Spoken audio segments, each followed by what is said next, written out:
الله الرحمن الرحيم. الحمد لله الذي هدانا لهذا وما كنا لنهتدي لولا أن هدانا الله ولقد جاءت رسل ربنا بالحق وأفضل الصلاة والسلام وأكمل التحية والإكرام على سيد الأنبياء والمرسلين خاتم النبيين رحمة للعالمين سيد الأولين والآخرين وأهل بيته الطيبين الطاهرين المعصومين المظلومين ولعنة الدائمة على أعدائهم أجمعين من الآن إلى قيام يوم الدين. سیرت شہداء معصومین علیہم السلام کے سلسلے میں آج کی ہماری 7ویں گفتگو ہے، اور آج ہمارا موضوع گفتگو دوسرے امام کی سیرت. اس سے پہلے پیغمبر اسلام امیر المومنین اور جناب زہرا کی سیرت کے بارے میں کوشش کی گئی تھی آپ کے سامنے مختصر سے وقت میں جس حد تک ممکن ہو خاص طور پر تاریخی حقائق کو پیش کر دیا جائے. ہماری آج کی گفتگو جیسا کہ اندازہ ہوتا ہے مطالعے کے وقت کہ 1 یا 2 تقاریر میں امام کی ذات کے بارے میں اس حد تک گفتگو کرنا کہ خالی ذہن میں تھوڑا سا خاکہ آ جائے ناممکن. جس حد تک ممکن ہو سکا ہم اس موضوع کو آگے بڑھانے کی کوشش کریں گے، لیکن ایک مرتبہ پھر یہ یاد دہانی کر دی جائے کہ کسی کے ذہن میں یہ خیال نہ پیدا ہونے پائے کہ مکمل طور پر امام کے بارے میں یا کافی حد تک امام کے بارے میں ان 2 تقاریر کے سننے سے معلومات پہنچ جائیں. البتہ جیسا کہ ہم نے 5ویں تقریر میں وعدہ کیا کہ امام کے اخلاق، امام کی عبادتیں، امام کا زہد، امام کا خوف خدا، یہ تو اکثر و بیشتر مجالس کے ذریعے ہم تک پہنچ جاتا ہے، لیکن چونکہ عام مجالس میں بیرونی ماحول کی وجہ سے بہت سے تاریخی حقائق نہیں بیان کیے جا سکتے، اور ایک 30-35 منٹ کی مجلس میں اتنی گنجائش بھی نہیں ہوتی کہ امام کو پورے تاریخی پس منظر کے ساتھ پیش کیا جائے. اس لیے ہماری ان تقاریر میں خاص طور پر تاریخی پس منظر زیادہ واضح اور نمایاں ہوگا. لیکن اس سے پہلے امام کی زندگی کا ایک مختصر سا جائزہ. جہاں تک دوسرے امام کے والد اور والدہ کا تعلق ہے، یہ تو کسی پر پوشیدہ نہ ہوگا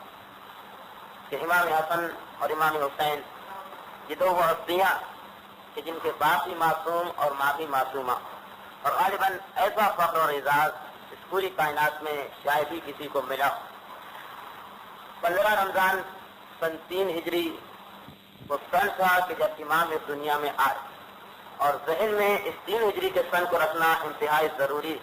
اس لیے کہ مکمل طور پر سیرت امام کو سمجھنے کے یہ ذہن میں رہے کہ 3 ہجری کا سن وہ سن تھا کہ جس سن سے مسلمانوں کی فتوحات کا آغاز ہوا، اور امام حسن نے جس ماحول میں آنکھ کھولی تو کبھی بدر کے چرچے ہوتے، کبھی احد کا تذکرہ ہوتا، کبھی خندق کا ذکر لوگوں کی زبان پر ہوتا، کبھی خیبر کے معرکے سنائے جاتے، کبھی حنین کا یا فتح مکہ کا ذکر ہو رہا ہوتا. ایسے ماحول کے اندر امام حسن آنکھ کھولتے ہیں. صرف کیا تفصیل انشاءاللہ بعد میں آئے گی، لیکن ایک مختصر کی بات ذہن میں بٹھانے کے کہ جو شخص ایسے ماحول میں آنکھ کھولے کہ چاروں طرف جہاد ہی جہاد کا تذکرہ، اور جس کا باپ مجاہد اعظم جو ایسے گھر میں آنکھ کھولتا کہ جس کی ماں کی بھی جہاد کا یہ شوق اور ولولہ کہ اگر جنگ احد میں خبر پائیں کہ پیغمبر اسلام شہید ہو گئے تو گھبرا کے گھر سے نکل کر میدان احد میں پہنچ جائیں. ایسے ماحول میں پیدا ہونے اور پرورش پانے والا شخص کتنا شجاع، کتنا بہادر اور کتنا زیادہ تلوار چلانے کا شائق ہونا چاہیے. اس ایک نقطے کو ذہن میں رکھا جائے تو پھر آگے چل کر وہ حقیقت سامنے آئے گی کہ اس کے باوجود امام حسن کا کتنا بڑا کنٹریبیوشن ہے، کتنا بڑا حصہ مسلمانوں کی تاریخ کو بچانے میں اور اسلام کو ہم تک پہنچانے میں. 15 رمضان سن 3 ہجری کو امام اس دنیا کے اندر تشریف لاتے ہیں اور 28 صفر سن 50 ہجری کہ جب 47 سال کی عمر مبارک کی امام اس دنیا سے رخصت ہو جاتے ہیں. اس تمام دور کے اندر امام حسن پیغمبر اسلام کا زمانہ دیکھا، پہلی 3 خلافتوں کو دیکھا، اپنے بابا کی خلافت حقہ کو دیکھا اور امیر معاویہ کی ظلم و تشدد سے بھری ہوئی حکومت کو دیکھا. یہ 6 مختلف حکومتیں امام حسن کی نظروں کے سامنے سے گزری. امام حسن کا نام بہرحال حسن ہے اور روایات کے اندر بھی یہ کہ امام کا نام کسی نے نہیں رکھا بلکہ خود خدا نے رکھا، اس لیے کہ روایات یہ بتاتی ہیں کہ جب امام حسن کی ولادت ہوئی 15 رمضان سن 3 ہجری کو تو ولادت امام مسلمانوں میں ایک بہت بڑی خوشی کا جشن بن گئی، اس لیے کہ اب تک قریش مکہ کے تانے لوگوں کے ذہن میں موجود تھے کہ اے پیغمبر تو نے اپنی پیغمبری کا اعلان تو کر دیا لیکن اس کے بعد تیری نسل کا خاتمہ، اس کے بعد تیری نسل ختم ہو جائے گی، اس کے بعد تو ابتر ہو جائے گا، تیری نسل آگے نہیں بڑھے گی. تو یہ تانا جو مسلمانوں کے ذہن میں تھا، مسلمانوں کی زبان پر تھا، امام حسن جب اس دنیا میں آئے تو اس کے بعد خدا کا وہ وعدہ پورا ہو گیا کہ یقیناً اِنَّ شَانِئَکَ هُوَ الْأَبْتَرُ، تیرا دشمن بھی مقتول نسل ہوگا اور اے میرے حبیب ہم نے تجھے کوثر یعنی کثیر اولاد عطا کی ہے. تو امام حسن کا آنا مسلمانوں کے لیے اس اعتبار سے بھی ایک بہت بڑی خوشی کی بات تھی کہ امام حسن کی اس دنیا میں آمد نے یہ بتایا کہ پیغمبر کی نسل ختم نہیں ہونے والی ہے بلکہ پیغمبر کی نسل کا آغاز ہو چکا. تو روایت یہ ہے کہ امام حسن کو جب لے کے آیا گیا پیغمبر کے پاس تو زرد کپڑے کے اندر امام حسن کو لپیٹ کے لایا گیا. پیغمبر اسلام کی نگاہ زرد کپڑے پر پڑی. روایت یہ ہے کہ ایک مرتبہ پیغمبر کے چہرے پر ناراضگی کے آثار پیدا ہو گئے. پیغمبر نے زرد کپڑے کو نوچ کر پھینک دیا اور کہا کہ میں نے منع کیا ہے کہ کسی نو مولود کو اور نئے پیدا ہونے والے کو کبھی زرد کپڑے کے اندر نہ لپیٹا جائے، سفید رنگ کا کپڑا لایا جائے. چنانچہ امام حسن کو سفید کپڑے میں لپیٹ کر پیغمبر اسلام کے خدمت میں پیش کیا گیا. اس وقت پیغمبر اسلام نے سوال کیا کہ اس کا نام کیا رکھا گیا تو جناب سیدہ نے بابا کو یہی جواب دیا کہ بابا آپ سے پہلے میں نام رکھنے میں کیسے تقدم کر سکتی تھی، آپ بھی اس کا کوئی نام تجویز کریں. تو پیغمبر اسلام ایک مرتبہ بیٹی کو جواب دیتے ہیں کہ اے میری بیٹی بھلا خدا سے پہلے میں اس بچے کا نام کیسے رکھ سکتا ہوں اور جب تک کہ بارگاہ الہی کی طرف سے اس کا نام نہ آئے اس وقت اس کا نام نہیں رکھا جائے گا. روایت یہ ہے کہ ادھر پیغمبر اسلام کی زبان سے یہ جملہ نکلا اور ادھر حضرت جبرائیل آسمان سے تشریف لائے اور یہ کہتے ہوئے کہ اے خدا کے آخری رسول، خدا نے آپ کو یہ پیغام بھجوایا کہ آپ اپنے اس بیٹے کا اور بعد میں پیدا ہونے والے بیٹے کا نام حضرت ہارون کے بیٹوں کے نام پر رکھیں. اور حضرت ہارون کے بیٹوں کے نام شبر اور شبیر تھے. شبر کا عربی ترجمہ حسن ہے، شبیر کا عربی ترجمہ حسین ہے. چنانچہ امام کا نام امام حسن رکھا گیا تھا. اب روایت یہ ہے کہ اسلام میں پہلی مرتبہ عقیقہ جو سنت موقدہ ہے، انتہائی تاکید ہے عقیقے کی اور انتہائی شدت کے ساتھ حکم یہ دیا گیا ہے کہ اگر تم اپنے پیدا ہونے والے بچے کو آفتوں، مصیبتوں اور بلاؤں سے بچانا چاہتے ہو تو اس کا عقیقہ کرو. اور عقیقے کی شریعت میں اتنی زیادہ اہمیت ہے کہ یہاں تک حکم دیا گیا ہے کہ اگر بچہ 7 دن کا ہو کر مر جائے تب بھی اس کا عقیقہ باقی رہتا ہے اور والدین کی ذمہ داری ہے کہ وہ اس سنت کو ادا کریں عقیقہ کر کے. تو روایات میں یہ ہے کہ پہلی مرتبہ عقیقہ باقاعدہ طور پر امام حسن کی ولادت کے موقع پر کیا گیا تھا. جب 7 دن ہو گئے ولادت امام کو تو پیغمبر اسلام نے اپنے اس نواسے کا عقیقہ کرایا. سر کے بال مون کر چاندی کے برابر چاندی کو صدقہ کیا گیا اور عقیقے کے اندر دمبے کو ذبح کیا گیا. علماء اسلام نے لکھا اور پیغمبر اسلام نے وہی دعا پڑھی کہ جو آج کل عقیقے کی دعا کے طور پر مشہور. کسی نے امام علی رضا علیہ السلام کسی نے 8ویں امام سے سوال کیا تھا. محمد ابن یعقوب کلینی اصول کافی میں لکھتے ہیں کہ یبن رسول اللہ جب کسی کے گھر میں بیٹے کی ولادت ہو تو کس دن مبارکباد دینے کے لیے جانا چاہیے اور کس دن پیدا ہونے والے کے باپ کے پاس ہم کوئی ہدیہ یا تحفہ یا خوشخبری لے کے جائیں. تو 8ویں امام نے جواب دیا تھا کہ بچے کے پیدا ہونے کے 7 دن کے بعد جاؤ، اس لیے کہ پیغمبر اسلام نے بھی امام حسن کی ولادت کے 7ویں دن اہل مدینہ کو اپنے پاس مدعو کیا تھا اور اس دن آ کے اہل مدینہ نے امام حسن کی ولادت کی خوشی میں پیغمبر اسلام کو مبارکباد دی تھی. تو امام حسن اس دنیا میں آئے. لیکن جیسا کہ جناب زہرا کی تقریر کے سلسلے میں ہم بتا چکے ہیں کہ امام کی ولادت عام انسانوں کی ولادت سے اور امام کی نشو نما عام انسانوں کی نشو نما سے بالکل مختلف ہوا کرتی ہے، اور روایت یہی ہے 11ویں امام کی کہ جتنے ایک دن میں بچہ بڑھتا اتنا ہم جتنا ایک مہینے میں بچہ بڑھتا ہے اتنی نشو نما ہماری ایک دن میں ہوتی ہے، اور جتنا کوئی عام بچہ ایک سال میں بڑھتا ہے اتنا ہم گروہ اہل بیت کا بچہ ایک مہینے کے اندر بڑھ جاتا ہے۔ تو روایت یہ ہے کہ امام اگر کہ 15 رمضان سن 3 ہجری کو پیدا ہوئے، لیکن امام کیونکہ پیدا ہی امامت کے ساتھ ہوتا ہے اس لیے ابتدائے امامت ہی سے امام حسن کے پاس وہ تمام خوبیاں، وہ تمام طاقتیں، وہ تمام علم موجود تھا کہ جو ایک بالغ امام کے پاس ہونا چاہیے۔ چنانچہ مناقب ابن شہر عاشور میں یہ واقعہ نقل ہے کہ 4 ہجری کا واقعہ ہے کہ ابو سفیان ایک مرتبہ کسی کام سے امیر المومنین کے پاس آیا مدینے میں، اور آنے کے بعد امیر المومنین سے کہنے لگا، حالت یہ بتائی گئی تھی کہ مولا اپنے مکان کے صحن میں بیٹھے تھے، کمرے کے اندر جناب سیدہ کی پردہ پڑا تھا، اور صحن میں امام حسن جن کی عمر مبارک صرف 14 ماہ کی تھی کھیل کے اندر مشغول تھے۔ ایک مرتبہ ابو سفیان آتا اور آنے کے بعد مولا کائنات سے درخواست کرتا ہے کہ آپ پیغمبر اسلام سے میری سفارش کرا دیجیے، اور آپ پیغمبر اسلام کو اس چیز پر آمادہ کر دیجیے کہ پیغمبر اسلام مجھ سے کسی قسم کا کوئی تعارف نہ کریں اور مجھے معاف کر دیں۔ تو روایت یہ ہے کہ امیر المومنین نے ایک مرتبہ صاف انکار کر دیا کہ میں تیار نہیں ہوں تیری سفارش کرانے پر۔ ہاں اسی وقت ابو سفیان کی نگاہ پڑی امام حسن پر۔ ایک مرتبہ ابو سفیان نے کہا کہ بچے کا واسطہ آپ پیغمبر اسلام سے کہہ کر میری بخشش و سفارش کرا دیجیے۔ تو امیر المومنین 14 ماہ کے امام حسن کو دیکھتے ہیں اور کہتے ہیں کہ بیٹا حسن تم جانو اور ابو سفیان جانے۔ تو روایت یہ ہے کہ 14 ماہ کی عمر تھی اور بہت ہی مختصر عمر ہوتی ہے، لیکن روایت یہ ہے کہ ایک مرتبہ امام حسن کھڑے ہوئے اور کھڑے ہونے کے فوراً بعد ابو سفیان کی ناک کو پکڑا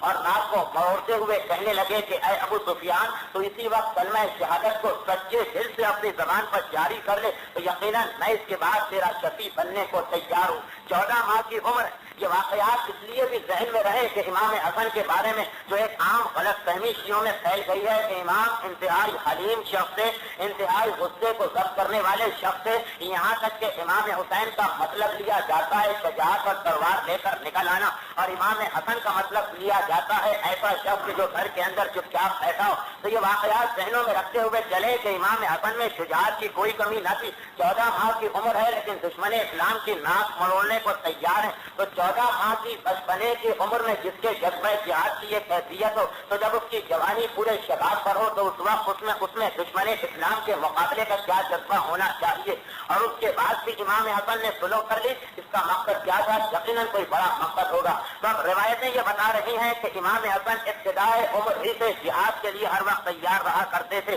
لیکن اس کے ساتھ ساتھ امام حسن ہمیں اور آپ کو ایک بہت بڑا درس دے رہے ہیں، اور وہ درس امام حسن اور جناب زہرا نے مل کر دیا۔ اور وہ کیا درس تھا کہ جو امام حسن اور جناب سیدہ نے ہم کو دیا؟ وہ درس یہ تھا کہ امام حسن جب کبھی مسجد نبوی میں تشریف لے جاتے، پیغمبر اسلام پر کوئی تازہ وحی نازل ہو چکی ہوتی تو پیغمبر اس وحی کا تذکرہ کرتے، منبر نبوی سے پیغمبر وحی کو بیان کرتے۔ بحار الانوار میں علامہ مجلسی نے لکھا ہے امام کی عمر 4 سال یا 5 سال کی ہے، لیکن ذرا دیکھیں کہ امام 4 یا 5 سال کی عمر میں ہمیں کیا پیغام دے رہے۔ تو روایت یہ ہے کہ امام حسن اپنے نانا کی زبان سے تمام وحی کو سنا کرتے تھے اور گھر میں داخل ہوا کرتے تھے۔ ہم بھی جاتے ہیں کسی عالم کی مجلس میں وحی الہی کو سنتے ہیں، فرق یہ ہے کہ پیغمبر پر براہ راست وحی نازل ہوتی ہے اور عالم پیغمبر کی وحی کو اپنے الفاظ میں ہم تک پہنچاتا ہے۔ تو ہم بھی جا کر مجلس میں یا محفل میں یا امام بارگاہ میں ایک پیغام خدا سنا کرتے ہیں۔ امام حسن بھی ایک پیغام خدا سن رہے، تو سننے میں ہم امام حسن کی سنت پر عمل کر رہے، لیکن اب گھر کے اندر داخل ہو کر کیا ہوتا، یا اس مقام پر دیکھ لیجئے کہ ہمارا کردار امام حسن کے کردار سے کتنا جدا۔ تو روایت یہ ہے کہ امام حسن گھر میں آتے ہیں، اور وہ امام حسن گھر میں آتے ہیں کہ جن کے بارے میں ہمارے علماء نہیں دوسروں کے علماء لکھ رہے ہیں کہ امام حسن 2 سال کی عمر میں لوح محفوظ کا مطالعہ کیا کرتے تھے۔ تو وہ امام حسن کیا یہ نہ جانتے ہوں گے کہ میری ماں جناب سیدہ تمام کائنات کے علم کی حاوی ہے، جو کچھ مجھے پتا ہے وہ میری مادر گرامی کو بھی پتا ہے۔ لیکن روایت یہ ہے کہ امام حسن گھر میں آتے اور آنے کے بعد ایک مرتبہ اپنی مادر گرامی سے کہتے کہ میں نے آج نانا کو یہ یہ چیزیں مسجد نبوی میں ارشاد فرماتے سنا اور من و ان پیغمبر کی پوری گفتگو اپنی ماں کو سنا دیتے تھے. تو ذرا غور کریں، امام حسن جب لوح محفوظ کا مطالعہ کر رہے تو یقیناً اپنی ماں کے مقام اور مرتبے سے آگاہ ہوں گے. اس ماں کے مقام اور مرتبے سے آگاہ ہونے کے باوجود امام حسن اتنی شدت کے ساتھ اس بات پر زور دے رہے کہ دیکھو جو کچھ تم کسی عالم کے پاس سے، جو کچھ تم پیغمبر اور امام کے پاس سے سن کر آؤ، اپنی ذات تک محدود نہ رکھو. جناب سیدہ جیسی ہستی ہے، میں اس ماں کو بھی یہ پیغام سناتا ہوں. تو ہماری اور آپ کی مائیں، ہماری اور آپ کی بہنیں، ہماری اور آپ کی بیویاں، ان کا علم، جناب سیدہ کا علم، یہ تذکرہ کرنا بھی گناہ ہے. تو امام حسن اتنا زور دے رہے کہ دیکھو جو کچھ باہر سنو وہ ضرور گھر کے اندر پہنچاؤ. تو روایت یہ ہے کہ جناب سیدہ تک یہ پیغام پہنچایا کرتے تھے. اب ضمنی طور پر بات آ گئی تو ہم ایک روایت کسی موضوع سے متعلقہ بیان کرتے ہوئے اپنی گفتگو کو آگے بڑھائیں. امام جعفر صادق علیہ السلام کی روایت،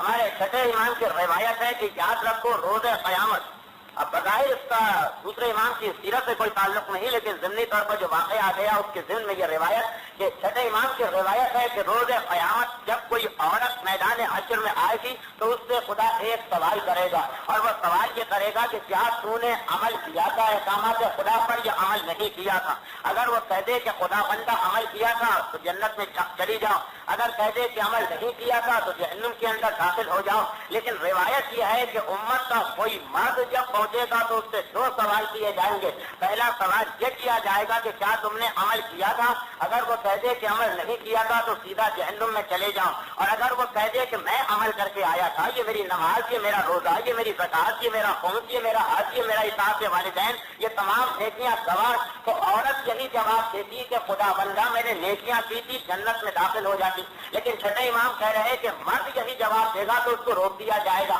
اور اس کے بعد دوسرا سوال کیا جائے گا کہ ٹھیک ہے تم نے تو عمل کیا تھا، لیکن کیا تم نے اپنی گھر کی عورتوں کو بھی یہ باتیں بتائی تھی یا یہ باتیں نہیں بتائی تھی. اگر وہ کہہ دے کہ خدا بندہ میں نے نہیں بتائی تھی تو خود عمل کے امتحان میں کامیاب ہو چکا ہے، لیکن اس کے باوجود کیونکہ گھر کی عورتوں کو نہیں بتایا تو وہ جہنم کے اندر جائے گا. اور جب یہ کہہ دے کہ خدا بندہ میں نے اپنے گھر کی عورتوں کو بھی بتایا تھا اور اس کا ثبوت یہ میرا نام اعمال ہے، یہ فرشتوں کا ریکارڈ ہے، تب اس کو جنت میں داخل کیا جائے گا. تو جیسا کہ ہم اکثر کہا کرتے ہیں کہ مرد بننا اتنا آسان بھی نہیں ہوتا ہے، اور انسان کو اتنا خوشی سے پھولنا بھی نہیں چاہیے کہ خدا نے ہمیں مرد پیدا کیا ہے. نہیں، عورت سے صرف اس کے بارے میں سوال ہوگا، مرد سے اس کے بارے میں بھی سوال ہوگا، اور اگر اپنے سوال میں کامیاب ہو گیا تب بھی جنت میں جانا ڈپینڈ کرتا ہے، منحصر ہے اس چیز پر کہ وہ اپنے گھر والوں کو اس نے بتایا یا نہیں بتایا. تو امام حسن کی سیرت میں چل کے دیکھیں کہ آ کر اپنی ماں فاطمہ زہرا سے کہہ رہے کہ مادر گرامی جو کچھ میں سن کے آیا آپ کو بتانا چاہتا ہوں.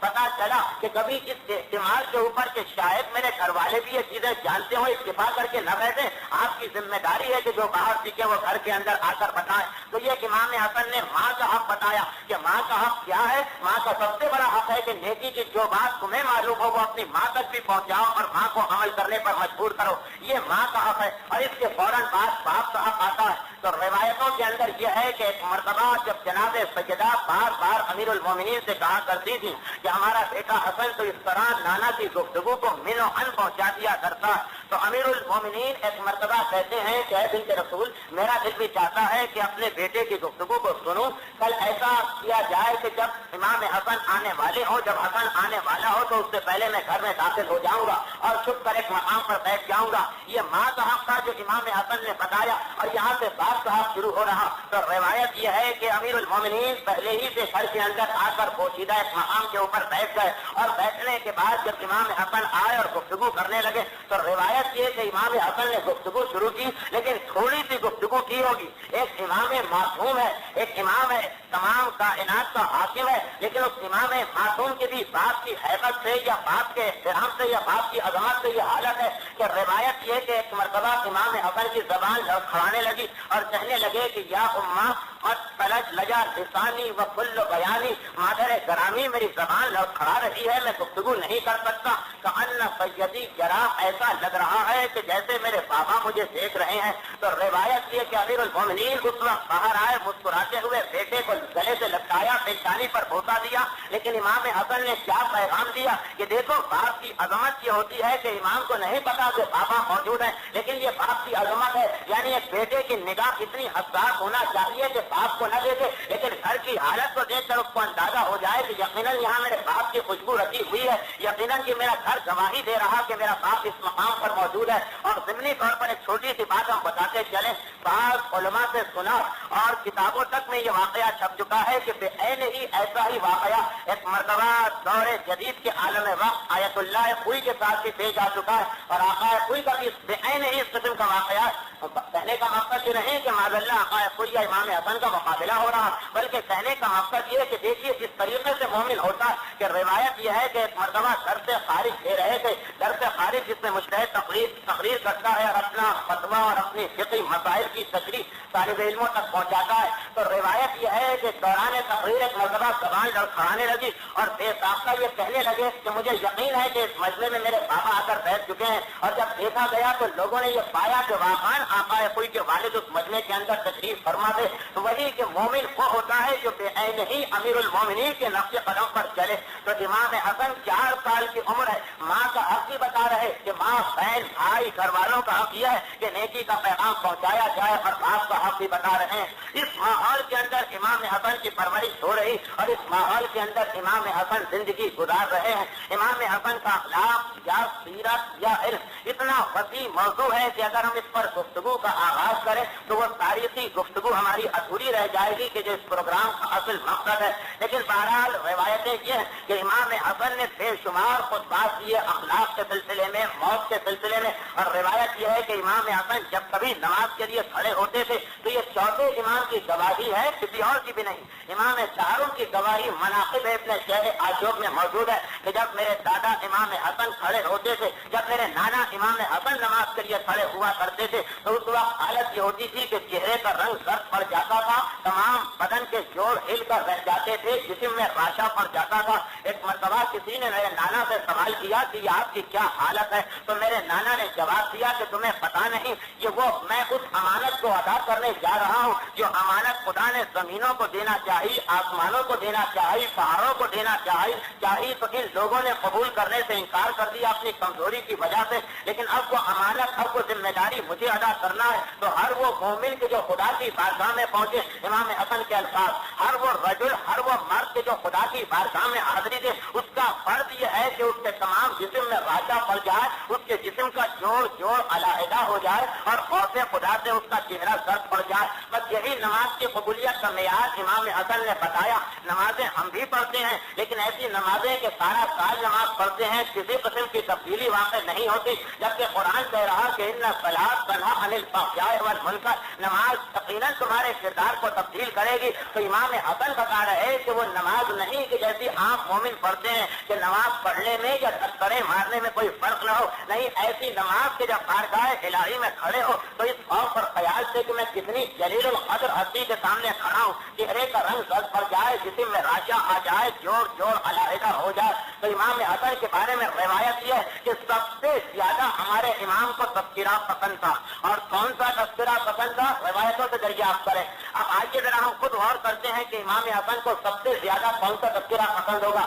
شاید بدر کا تذکرہ امام کو بہت ہی زیادہ محبوب ہو، اس لیے کہ ہم تو اپنے آقا مولا کی بات کرتے ہیں، وہ تو امام کے باپ کا تذکرہ تھا، امام کے والد کا تذکرہ تھا کہ بدر کی جنگ جیتی گئی امیر المومنین کی وجہ سے، لیکن روایتیں بتاتی ہیں کہ نہیں، بدر کا تذکرہ امام اتنا نہیں کیا کرتے تھے، شاید خندق و خیبر و بہت کا تذکرہ ہو، لیکن وہ تذکرہ بھی امام اتنا زیادہ نہیں کیا کرتے تھے پورے خطبے، اور انشاءاللہ ہماری آئندہ تقریر میں آئیں گے وہ خطبے جو امیر معاویہ کے سامنے امام حسن نے ارشاد فرمائے تھے، لیکن اتنا تذکرہ نہیں تھا۔ شاید گل شکنی کا تذکرہ امام حسن کو بہت زیادہ پسند ہو، لیکن روایتیں اس کی بھی گواہی نہیں دیتی۔ شاید امام حسن کو شب ہجرت کی گفتگو اور نکات بہت زیادہ پسند ہو، لیکن یہ بھی ہمیں روایتوں سے پتہ نہیں چلتا ہے۔ شاید امام حسن کی نگاہ میں یہ چیز بہت بڑا معیار ہو کہ کوئی ثابت کرے کہ علی نے جب حالت رکوع میں انگوٹھی دی تو وہ کس طرح لوگوں کے مولا بن گئے، لیکن اس کا تذکرہ بھی امام حسن اتنا زیادہ نہیں کیا کرتے تھے۔ اب ذرا دیکھیں کہ ہماری زندگی امام حسن کی زندگی کے مطابق ہے یا بالکل متضاد سمت میں جا رہے ہیں ہم امام حسن سے، تو روایتیں بتاتی اور ایک نہیں جتنی کتابیں آپ دیکھیں، شیخ عباس کی منتہی اعمال کو دیکھیں، ابن شہر عاشور کی مناقب کو دیکھیں، شیخ مفید کی کتاب الارشاد کو دیکھیں، طبرسی کے احتجاج کو دیکھیں، کتنی کتابیں ہیں، ایک جملہ سب میں مشترک ہے، اور وہ یہ ہے کہ امام کو سب سے زیادہ پسند کیا چیز تھی؟ موت کا تذکرہ، قبر کا تذکرہ اور عذاب کا تذکرہ، روز قیامت کا تذکرہ، پل صراط کا تذکرہ۔ روایت یہ ہے کہ محبوب ترین تذکرہ امام حسن کی نگاہ میں کیا تھا؟ موت کا اور قبر کا، اور روایت یہ ہے کہ ادھر موت کا تذکرہ امام کے سامنے کسی نے کیا اور امام اس طرح تڑپنے رکھتے تھے جس طرح سانپ اور بچھو کا ڈسا ہوا تحفہ سرکار۔ یہ روایت کے الفاظ ہے جو مناقب کے اندر ابن شہر عاشور نے لکھی ہے، اور امام کہا کرتے تھے کہ ایک مومن کے لیے حق خدا کا یہ بنتا ہے کہ وہ بار بار بارگاہ الہی کے اندر واپس جانے کے تصور کو اپنے ذہن میں رکھے۔ تو امام حسن کو تو موت کا تذکرہ اتنا پسند کہ امام مومن کی علامت بنا رہے کہ وہ موت کا تذکرہ کرتا ہے۔ امام کو تو قبر کا تذکرہ اتنا پسند کہ ہم تو قبر کا خالی اتنا ذکر سنتے ہیں کہ سانپ اور بچھو ہوں گے، لیکن امام کے جن کے قریب عذاب آ نہیں سکتا، یہ تصور ہی کرنا کتنا بڑا گناہ ہے کہ امام کے قریب عذاب آئے، ان کی یہ حالت کہ قبر کا نام سنیں اور اس طرح تڑپنے لگے کہ جیسے واقعان عذاب ان کے جسم پر آ رہا، اور ہماری یہ حالت کہ اتنے اطمینان سے بیٹھ جائیں، اور اطمینان سے بیٹھنا بھی چلے کافی ہے، لیکن اس طرح سے موت کے تذکرے سے بھاگے جس طرح خود ہم موت سے بھاگنے کی کوشش کرتے ہیں، اس طریقے سے قبر سے اور سانپ اور بچھوؤں سے کتراتے ہیں جس طرح غالباً قبر سے بھی نہ کترائیں گے بلکہ اس عالم کی مجلس میں بیٹھنے کے ممکن ہو جاتے ہیں جو یہ تذکرہ کرتا ہے، اور جملہ یہی ہوتا ہے کہ اس کے پاس جا کر کرے وہ براہ راست اٹھا کے جہنم میں پھینک دیا کرتا ہے۔ لیکن ذرا دیکھیں کہ امام حسن کی گفتگو کیا ہے۔ اگر ہم امام حسن کے زمانے میں ہوتے اور ہماری تھنکنگ یہی ہوتی تو کیا ہم امام حسن کی محفل چھوڑ کے چلے جاتے کہ مولا یوں تو آپ کی ہر چیز ہمیں پسند ہے لیکن آپ براہ راست ہم کو جہنم میں پھینک دیا کرتے ہیں، اس لیے ہم کسی اور کی محفل میں چلے جایا کریں گے؟ اور جانے والے ایسے تھے بھی، اور انہی جانے والوں کی وجہ سے امام کو سلو کرنا پڑی۔ ایک سبق یہ بھی تھا کہ یہی وہ جانے والے تھے کہ جو زبان پر تو مولا مولا کہا کرتے تھے، لیکن جب انہوں نے دیکھا کہ ہم نے تو امام کو مولا اس لیے بنایا کہ امام ہمیں دنیا کے اندر بھی راحت میں رکھے، آخرت میں بھی راحت میں رکھے، لیکن امام تو کہتے ہیں کہ نکل کے جہاد کرو، امام تو کہتے ہیں کہ تیر اور تلوار سے زخم جسم کے اوپر کھاؤ، امام تو کہتے ہیں کہ اپنے مال کو جہاد کے اندر لٹا دو۔ تو ایک مرتبہ مومنین کا ایمان ڈگمگانے لگا۔ کیسے مومنین کا ایمان؟ جن کی خواہش یہ ہوتی ہے کہ اگر ہم نے امام کو امام مانا تو اس میں بھی ہمیں کوئی فائدہ ہی ملے، نقصان نہ ہونے پائے۔ جس طرح کاروباری آدمی کوئی ایسا کام کر ہی نہیں سکتا کہ جس میں نقصان کا استعمال ہو، ایسے کاروبار میں ہاتھ ڈالتا ہے جس میں فائدہ ہی فائدہ ہو۔ تو اب ہم امام کو امام بنائیں، یقیناً یہ بھی ہم نے امام کی ذات پر معاذ اللہ ایک احسان کیا ہے، تو اب امام کم از کم اتنا تو کریں کہ جب ہم نے ان کو امام مانا ہے تو ہمیں دنیا اور آخرت کی پریشانیوں سے بچائیں۔ لیکن روایت یہ ہے کہ امام اپنے شیعوں سے کیا کہا کرتے تھے کہ اگر تمہیں دنیا سے خوشی چاہیے تو آخرت کی پریشانی ملے گی، لیکن پھر میرے پاس نہ بیٹھو، وہ دوسرا ہے جو تمہیں دنیا کی خوشیاں دے رہا ہے۔ اور حضرت ابو ہریرہ جیسے صحابی کہہ بھی تھے، یہ کہتے ہوئے کہ نماز امیر المومنین کے پیچھے پڑھا کرتے تھے اور کھانا امیر معاویہ کے دسترخوان پر کھایا کرتے تھے، اور یہی کہتے ہوئے کہ نماز کا لطف یہاں پہ آتا ہے، کھانے کا لطف وہاں پہ آتا ہے۔ اور یاد رکھیے کہ یہی ہم میں سے اکثریت کی فکر ہے، وہ کس طرح اگر موقع ملا تو آج ہم بتا دیں گے ورنہ آئندہ تقریر میں۔ تب ہوتا یہ تھا کہ امام حسن کو یہ کہا کرتے تھے کہ دنیا کی خوشی چاہیے تو آخرت کا راہ ہم سے طرف نہ کرنا، لیکن پھر تمہارا مقام ہمارے پاس نہیں ہے، اور اگر آخرت کی خوشی چاہیے تو دنیا کی خوشی نہ مانگنا، لیکن پھر تم ہمارے ساتھی اور ہمارے پہلو میں بیٹھنے کے قابل ہو۔ لیکن عام مومن، اور کون سے مومن جو اپنے آپ کو امام کا شیعہ کہا کرتے تھے، جو اپنے آپ کو امام کا محب کہا کرتے تھے، وہ بھی جب یہ منظر انہوں نے دیکھا کہ امام تو ہمیں میدان جنگ میں لے کر نکلتے ہیں، تو روایت یہ ہے کہ انہوں نے امیر شام کو خط لکھے، اور اتنے خط لکھے کہ روایتوں میں یہ ہے کہ 4 یا 5 گھوڑیاں خطوں سے بھر گئیں، جس تمام خطوں میں فقرہ یہ تھا کہ تم جلدی سے اپنی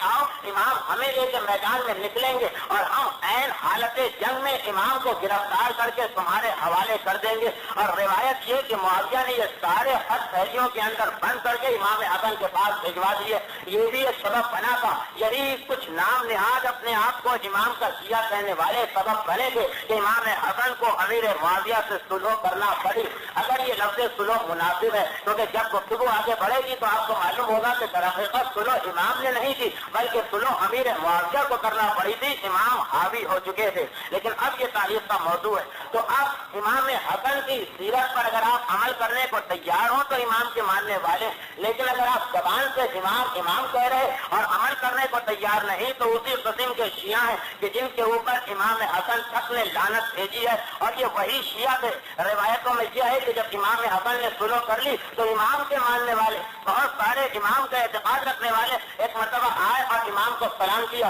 کیا کہہ کے سلام کیا؟ السلام علیک یا مذل المومنین، اے مومنوں کو ذلیل کرنے والے، ہم آپ کو سلام کر رہے ہیں۔ یہ روایتوں میں شیعوں کے منہ سے نکلے ہوئے سلام ہے۔ ہاں، اب یہ دوسری بات ہے کہ وہ شیعہ کون تھے، کس قسم کے تھے، اور یہی ہماری آج کی گفتگو کا مقصد ہے اور یہی آج آپ کے سامنے پیغام پہنچانا۔ تو امام حسن کے بارے میں آپ سے ابھی یہ سنا کہ امام حسن نے ایسے ماحول میں آنکھ کھولی ہے کہ چاروں طرف جہاد ہی جہاد کا تذکرہ، لیکن اس کے باوجود ہم یہ منظر دیکھتے ہیں کہ اتنا شجاع، اتنا بہادر کہ جو زمانے رسالت کے اندر بھی شجاعت کے جوہر دکھانے کو بےتاب ہے، اور جس کی بہادری بعد میں بھی ظاہر ہوئی کہ جنگ جمل و جنگ صفین میں روایت یہ ہے کہ امام حسن کو امیر المومنین نے سپہ سالار بنایا ہوا تھا، اور جنگ جمل اور جنگ صفین کی فتح میں امام حسن کا بھی بہت بڑا ہاتھ تھا۔ اتنا بہادر شخص کہ جو پیغمبر کے زمانے میں بہادری دکھانے کو بے چین ہے، جو اپنے بابا کی خلافت کے زمانے میں بہادری دکھانے کو بے چین ہے،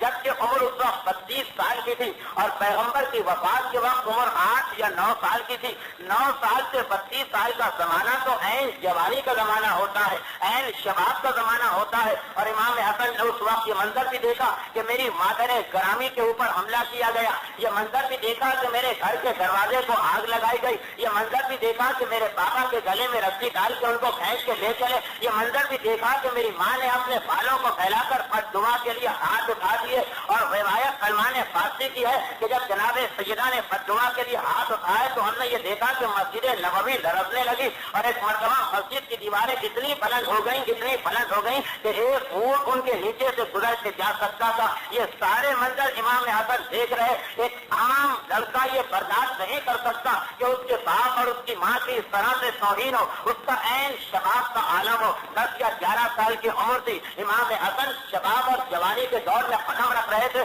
لیکن بالکل ساکت و صامت اپنے مقام پر کھڑا ہو، کوئی ایسا قدم نہیں اٹھایا کہ مولا کو یہ کہنا پڑتا کہ بیٹا حسن تو نے جلد بازی کی، ذرا صبر سے کام لیتا۔ امیر المومنین نے جناب سیدہ کو تو پیغام بھجوایا سلمان فارسی کے ذریعے کہ اے سلمان، جا کر بنت رسول سے کہہ دو کہ اگر اپنے نانا اپنے بابا کے دین کو بچانا ہے تو اس وقت بد دعا نہ کرے۔ لیکن امام حسن کا ایک قدم ہمیں ایسا نہیں ملتا کہ امیر المومنین نے کوئی پیغام بھجوایا، مکمل صبر و ضبط کے ساتھ تمام مناظر کو دیکھ رہے ہیں۔ اتنی شدید توہین کوئی برداشت نہیں کر سکتا اپنے گھر والوں کی، خاص طور پر وہ بچہ کہ جو پیدا ہوا ہو ایسے گھرانے میں کہ جہاں ہر وقت تلوار اور تیر چلانے کا تذکرہ ہو، جو پیدا ہوا ہو ایسے گھرانے میں کہ جو اپنی شرافت اور عزت کو ہر چیز پہ ترجیح دیتا، جو پیدا ہوا ہو ایسے گھرانے میں کہ جس کی نگاہ میں جس کے پاس عزت ہے اس کے پاس سب کچھ ہے، اور جس کے پاس عزت نہیں اس کے پاس کچھ نہیں۔ اس سب کے باوجود امام حسن نے صبر سے کام لیا، امام حسن نے ضبط سے کام لیا اور بالکل خاموش رہے۔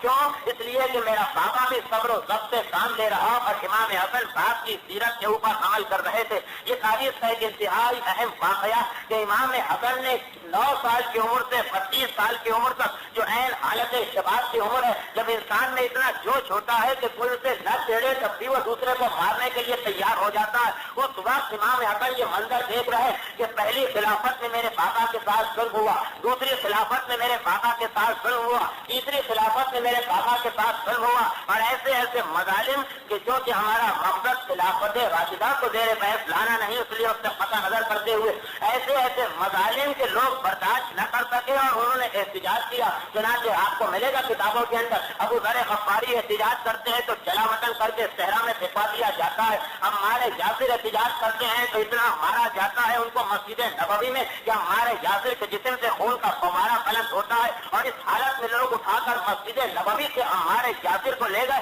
کہ جن کے بارے میں پیغمبر نے کہا تھا کہ عمار ان میں سے ایک ہے کہ جس کو جنت طلب کرنا چاہتی ہے۔ اس حالت میں لے گئے کہ ایک ہفتے تک لوگوں کو یقین نہ تھا کہ عمار زندہ ہے یا مردہ ہے۔ عبداللہ ابن مسعود نے احتجاج کیا تو اتنا مارا گیا کہ ان کی پسلیاں ٹوٹ کر رہ گئی۔ لیکن اس تمام حالت میں کہ جب دوسرے احتجاج کر رہے ہیں لیکن امام حسن اپنے بابا کی توہین کو دیکھتے بالکل ثابت و ثابت ہیں، بالکل صبر کی تصویر بنے ہیں، اور کے ذہن میں رہے کہ امام حسن اور حسین میں 1 سال یا روایتوں کے مطابق 6 مہینے کی بڑائی چھٹائی ہے، تو وہی صبر جو امام حسن کر رہے وہی امام حسین بھی کر رہے ہیں۔ یہ خیال ذہن میں نہ رہے کہ امام حسن صلح پسند تھے اور امام حسین ماذاللہ جہاد کے لیے تیار رہتے تھے، نہیں، ایک ہی کردار دونوں کا چل رہا ہے کہ دونوں صبر سے کام دے رہے ہیں۔ کوئی 22، 24، 25 سال کا 26 سال کا جوان یہ برداشت نہیں کر سکتا کہ اس طرح سے میرے باپ کی توہین کی جائے۔ ایسے توہین آمیز فکرے کہ جب ہماری آئندہ گفتگو میں آئیں گے تو ایک مرتبہ انسان لڑک جاتا ہے کہ کس طرح امام حسن نے اور امام حسین نے سنا ہوگا،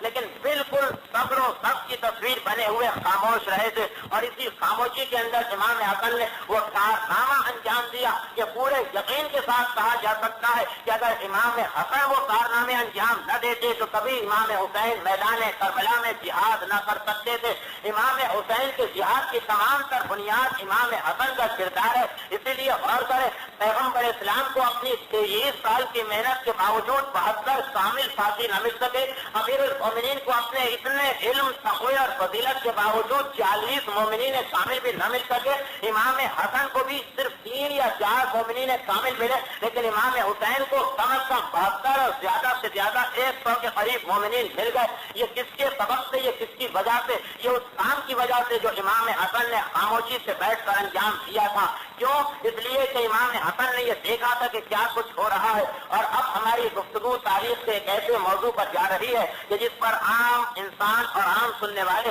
یہ اعتراض کر سکتے ہیں کہ ہم تو امام حسن کے متعلق سننے آئے تھے، یہ گفتگو تو کسی اور ہی موضوع پر ہو رہی ہے۔ جیسا کہ ہماری 5ویں تقریر کے بعد لوگوں نے اعتراض کیا کہ ہم تو امیر المومنین کے بارے میں سننے آئے ہیں، لیکن آج آپ نے کچھ پڑھا ہی نہیں مولا کے بارے میں۔ لیکن یاد رکھیے کہ جب تک کہ یہ گفتگو آپ توجہ سے نہ سنیں گے، امام حسن کے کارنامے آپ کے سامنے نہیں آ سکتے ہیں۔ یہ یاد رکھیے کہ انتہائی ناانصافی کی گئی ہے امام حسن کی ذات کے ساتھ، اور اس کی بہت ساری وجوہات ہیں۔ اس کی بنیادی وجہ یہ ہے کہ خاندان بنو امیہ تک نے کوشش یہ کی کہ امام حسن کا کارنامہ چھپا رہے، اس لیے کہ امام حسین جیسا جہاد کوئی انجام دے نہیں سکتا جب تک کہ اسے امام حسن کے بارے میں علم نہ ہو۔ تو کوشش یہ کی گئی کہ امام حسین کا کارنامہ آتا ہے وہ آ جائے، لیکن امام حسن کے کارنامے لوگوں تک نہ پہنچے، اس لیے کہ جس کے سامنے خالی امام حسین کا کارنامہ پہنچے گا اور وہ اس کے اوپر عمل کرنا چاہے گا، وہ ہمیشہ ناکام رہے گا جب تک کہ امام حسن کی زندگی کو امام حسین کے ساتھ نہ ملایا جائے۔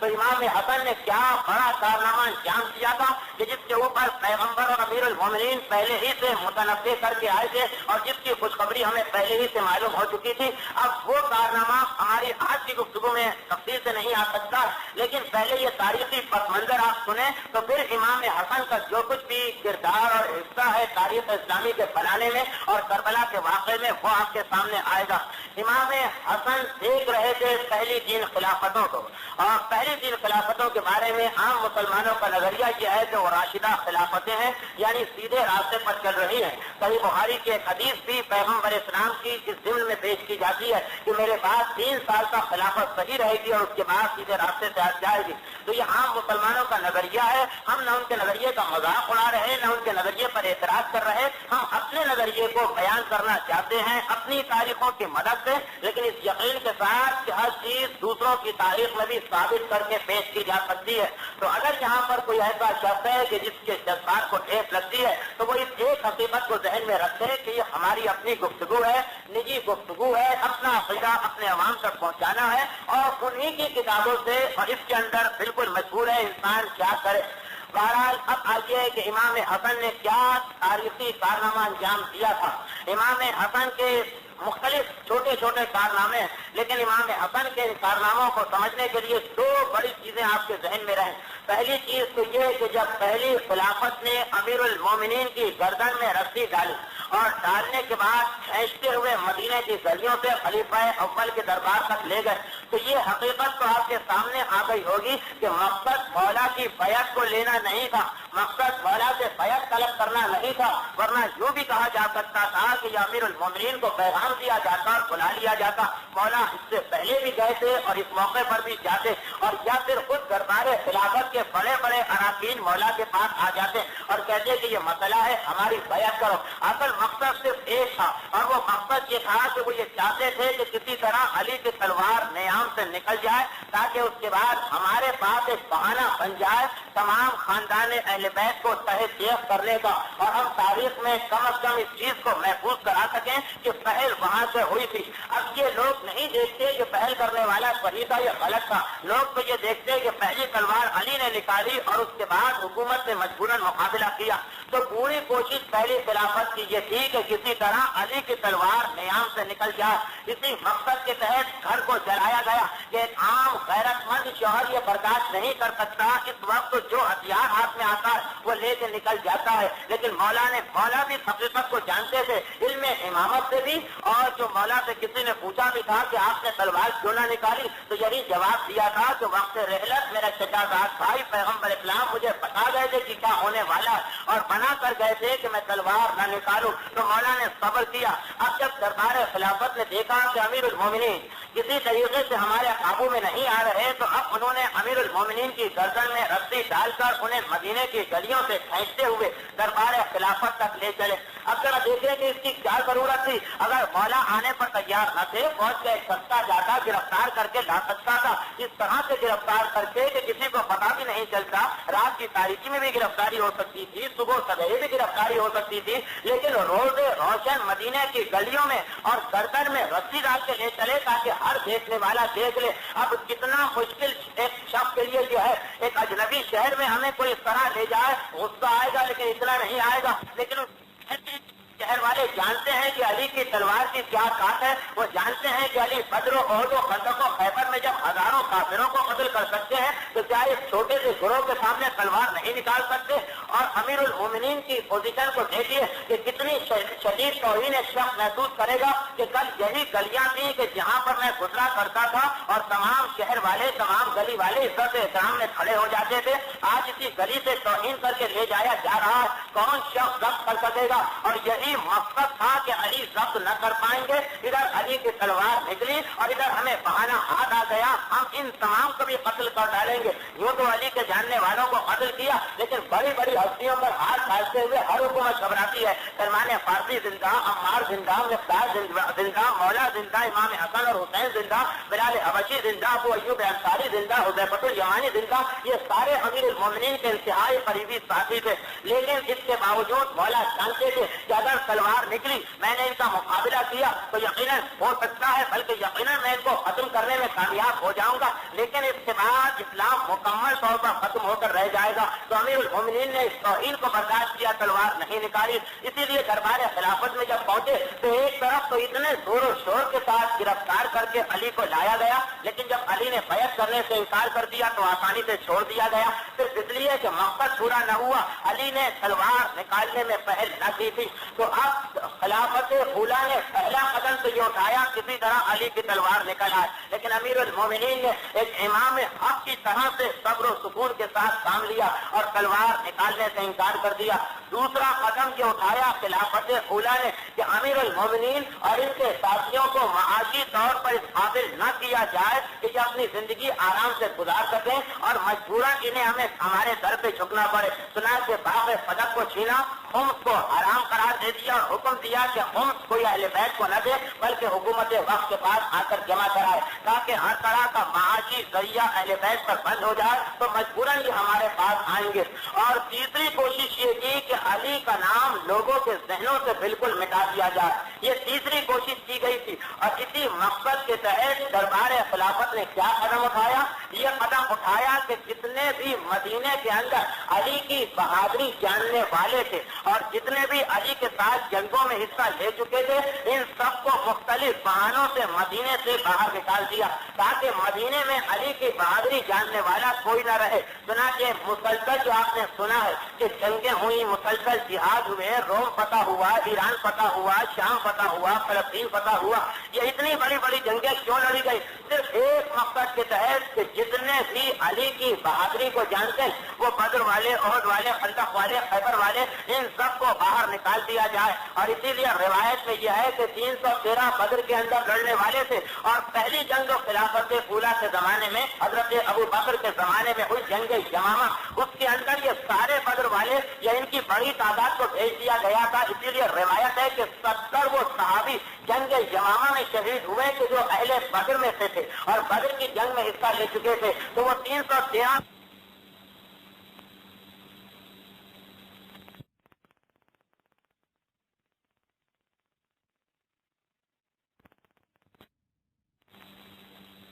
والے ہیں یا نیوٹرل ہیں، ان سب کو مدینے سے باہر نکال دو، تاکہ مدینہ جو کیپٹل ہے وہاں کی نئی نسل کو پتا چلے کہ علی کسے کہتے ہیں، اور نہ مدینے میں باہر سے آنے والے وفود کو پتا چلے کہ علی کسے کہا جاتا۔ یہ بہت بڑا مقصد تھا پہلی خلافت کا، اور اسی مقصد کے تحت مسلسل جنگوں پر جنگیں شروع کی گئی، اور اتنا جنگ میں اور جہاد میں حصہ لیا گیا کہ صرف اسی ایک مقصد کے تحت اذان خط میں تبدیلی کرا دی گئی، اور حی علی خیر العمل کو اذان سے نکال دیا گیا۔ اب یہ تقریباً تمام اہل سنت کے مورخین نے لکھا کہ حضرت عمر کہا کرتے تھے کہ 3 چیزیں ایسی ہیں جو زمانے رسول میں موجود تھی، اور میں نے ان 3 چیزوں کو حرام قرار دیا۔ اس میں سے ایک تھا متعۃ الحج، حج کے طریقے میں ایک تبدیلی، دوسرا تھا متعۃ النساء یعنی عورتوں سے متع کرنا حلال کا میں نے حرام قرار دیا، وہ حی علی خیر العمل جو زمانے پیغمبر میں اذان میں موجود تھا، اور میں نے اس جملے کو اذان سے نکلوایا۔ غالباً رمضان کے مہینے میں حی علی خیر العمل کے مسئلے پر تفصیل سے روشنی ڈال چکے ہیں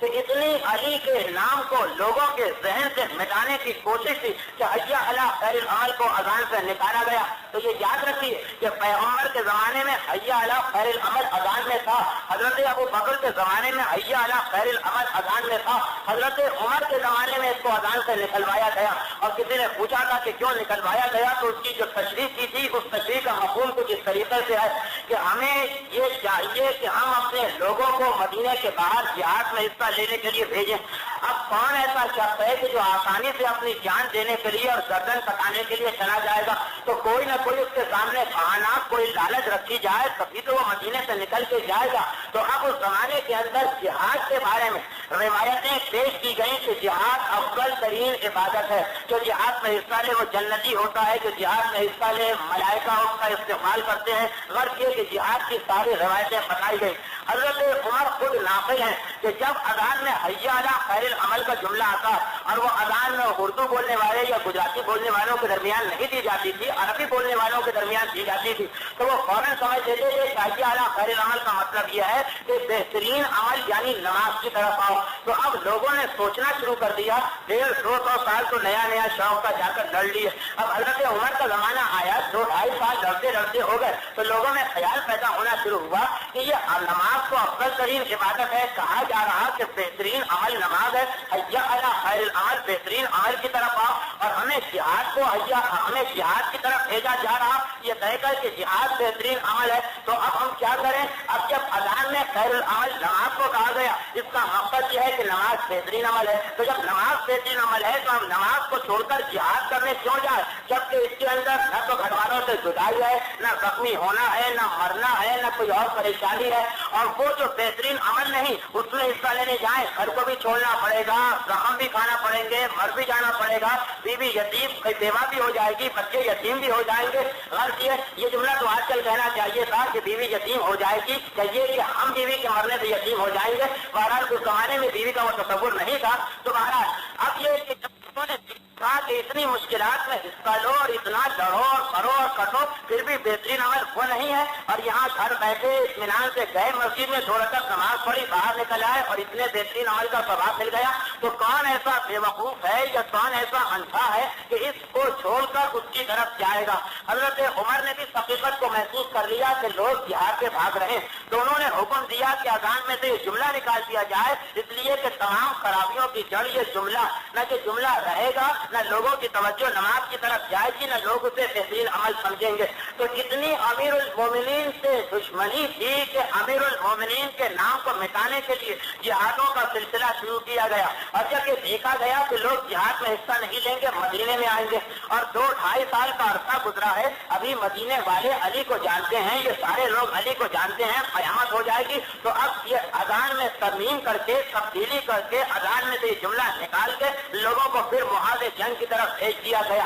تو اب کیفیت یہ تھی کہ علی کے نام کو مٹایا جا رہا، طریقہ یہ تھا کہ جتنے علی کے ساتھ لڑنے والے ایسے مجاہد ہیں، کیونکہ علی کا ساتھ دینے والے مومنین کی بھی 2 قسمیں ہیں، ایک تو وہ کہ چاہے انہیں قتل بھی کر دیا جائے تب بھی وہ اپنے مولا کے فرمان سے نہ دیں گے، اور ایک ہم جیسے مومنین کہ علی کی محبت ہے، علی کی عظمت ہے، علی کو امام مانتے ہیں، لیکن اپنی جان جا رہی ہو تو نہ علی یاد آتے ہیں، نہ علی کی امامت یاد آتی ہے، پہلے اپنی جان بچانے کی فکر ہوتی ہے۔ ایسے مومن ہر جگہ ہوتے ہیں، اور اسلام میں انہیں اتنا خرابی بعض اوقات نہیں سمجھا گیا۔ تو بہرحال اب یہ سارے علی کے ساتھی جو علی کے ساتھ لڑ تو چکے ہیں، لیکن اتنے پکے محب بھی نہیں جتنے سلمان فارسی یا مقداد ہیں کہ اگر ان کے جسم کے ٹکڑے ٹکڑے کر دیے جائے تب بھی وہ علی کو نہ بھولے۔ چنانچہ ان لوگوں کو کہ جو علی کا پروپیگنڈا مدینے میں کر سکتے ہیں، اور وہ کس طرح کر سکتے ہیں، وہ اس طرح کر سکتے ہیں کہ بار بار علی کا تذکرہ مدینے کے گھروں میں ہوگا۔ جب وہ لوگ عربوں میں خاص عادت یہ تھی، اور آج بھی آپ کو اپنے گاؤں میں نظر آئے گی کہ لوگ شام کو جب ایک مقام پر اکٹھا ہوتے تھے یا شام کو اپنے اپنے گھروں میں جاتے تھے تو قصے کہانیوں کا رواج ہوتا تھا۔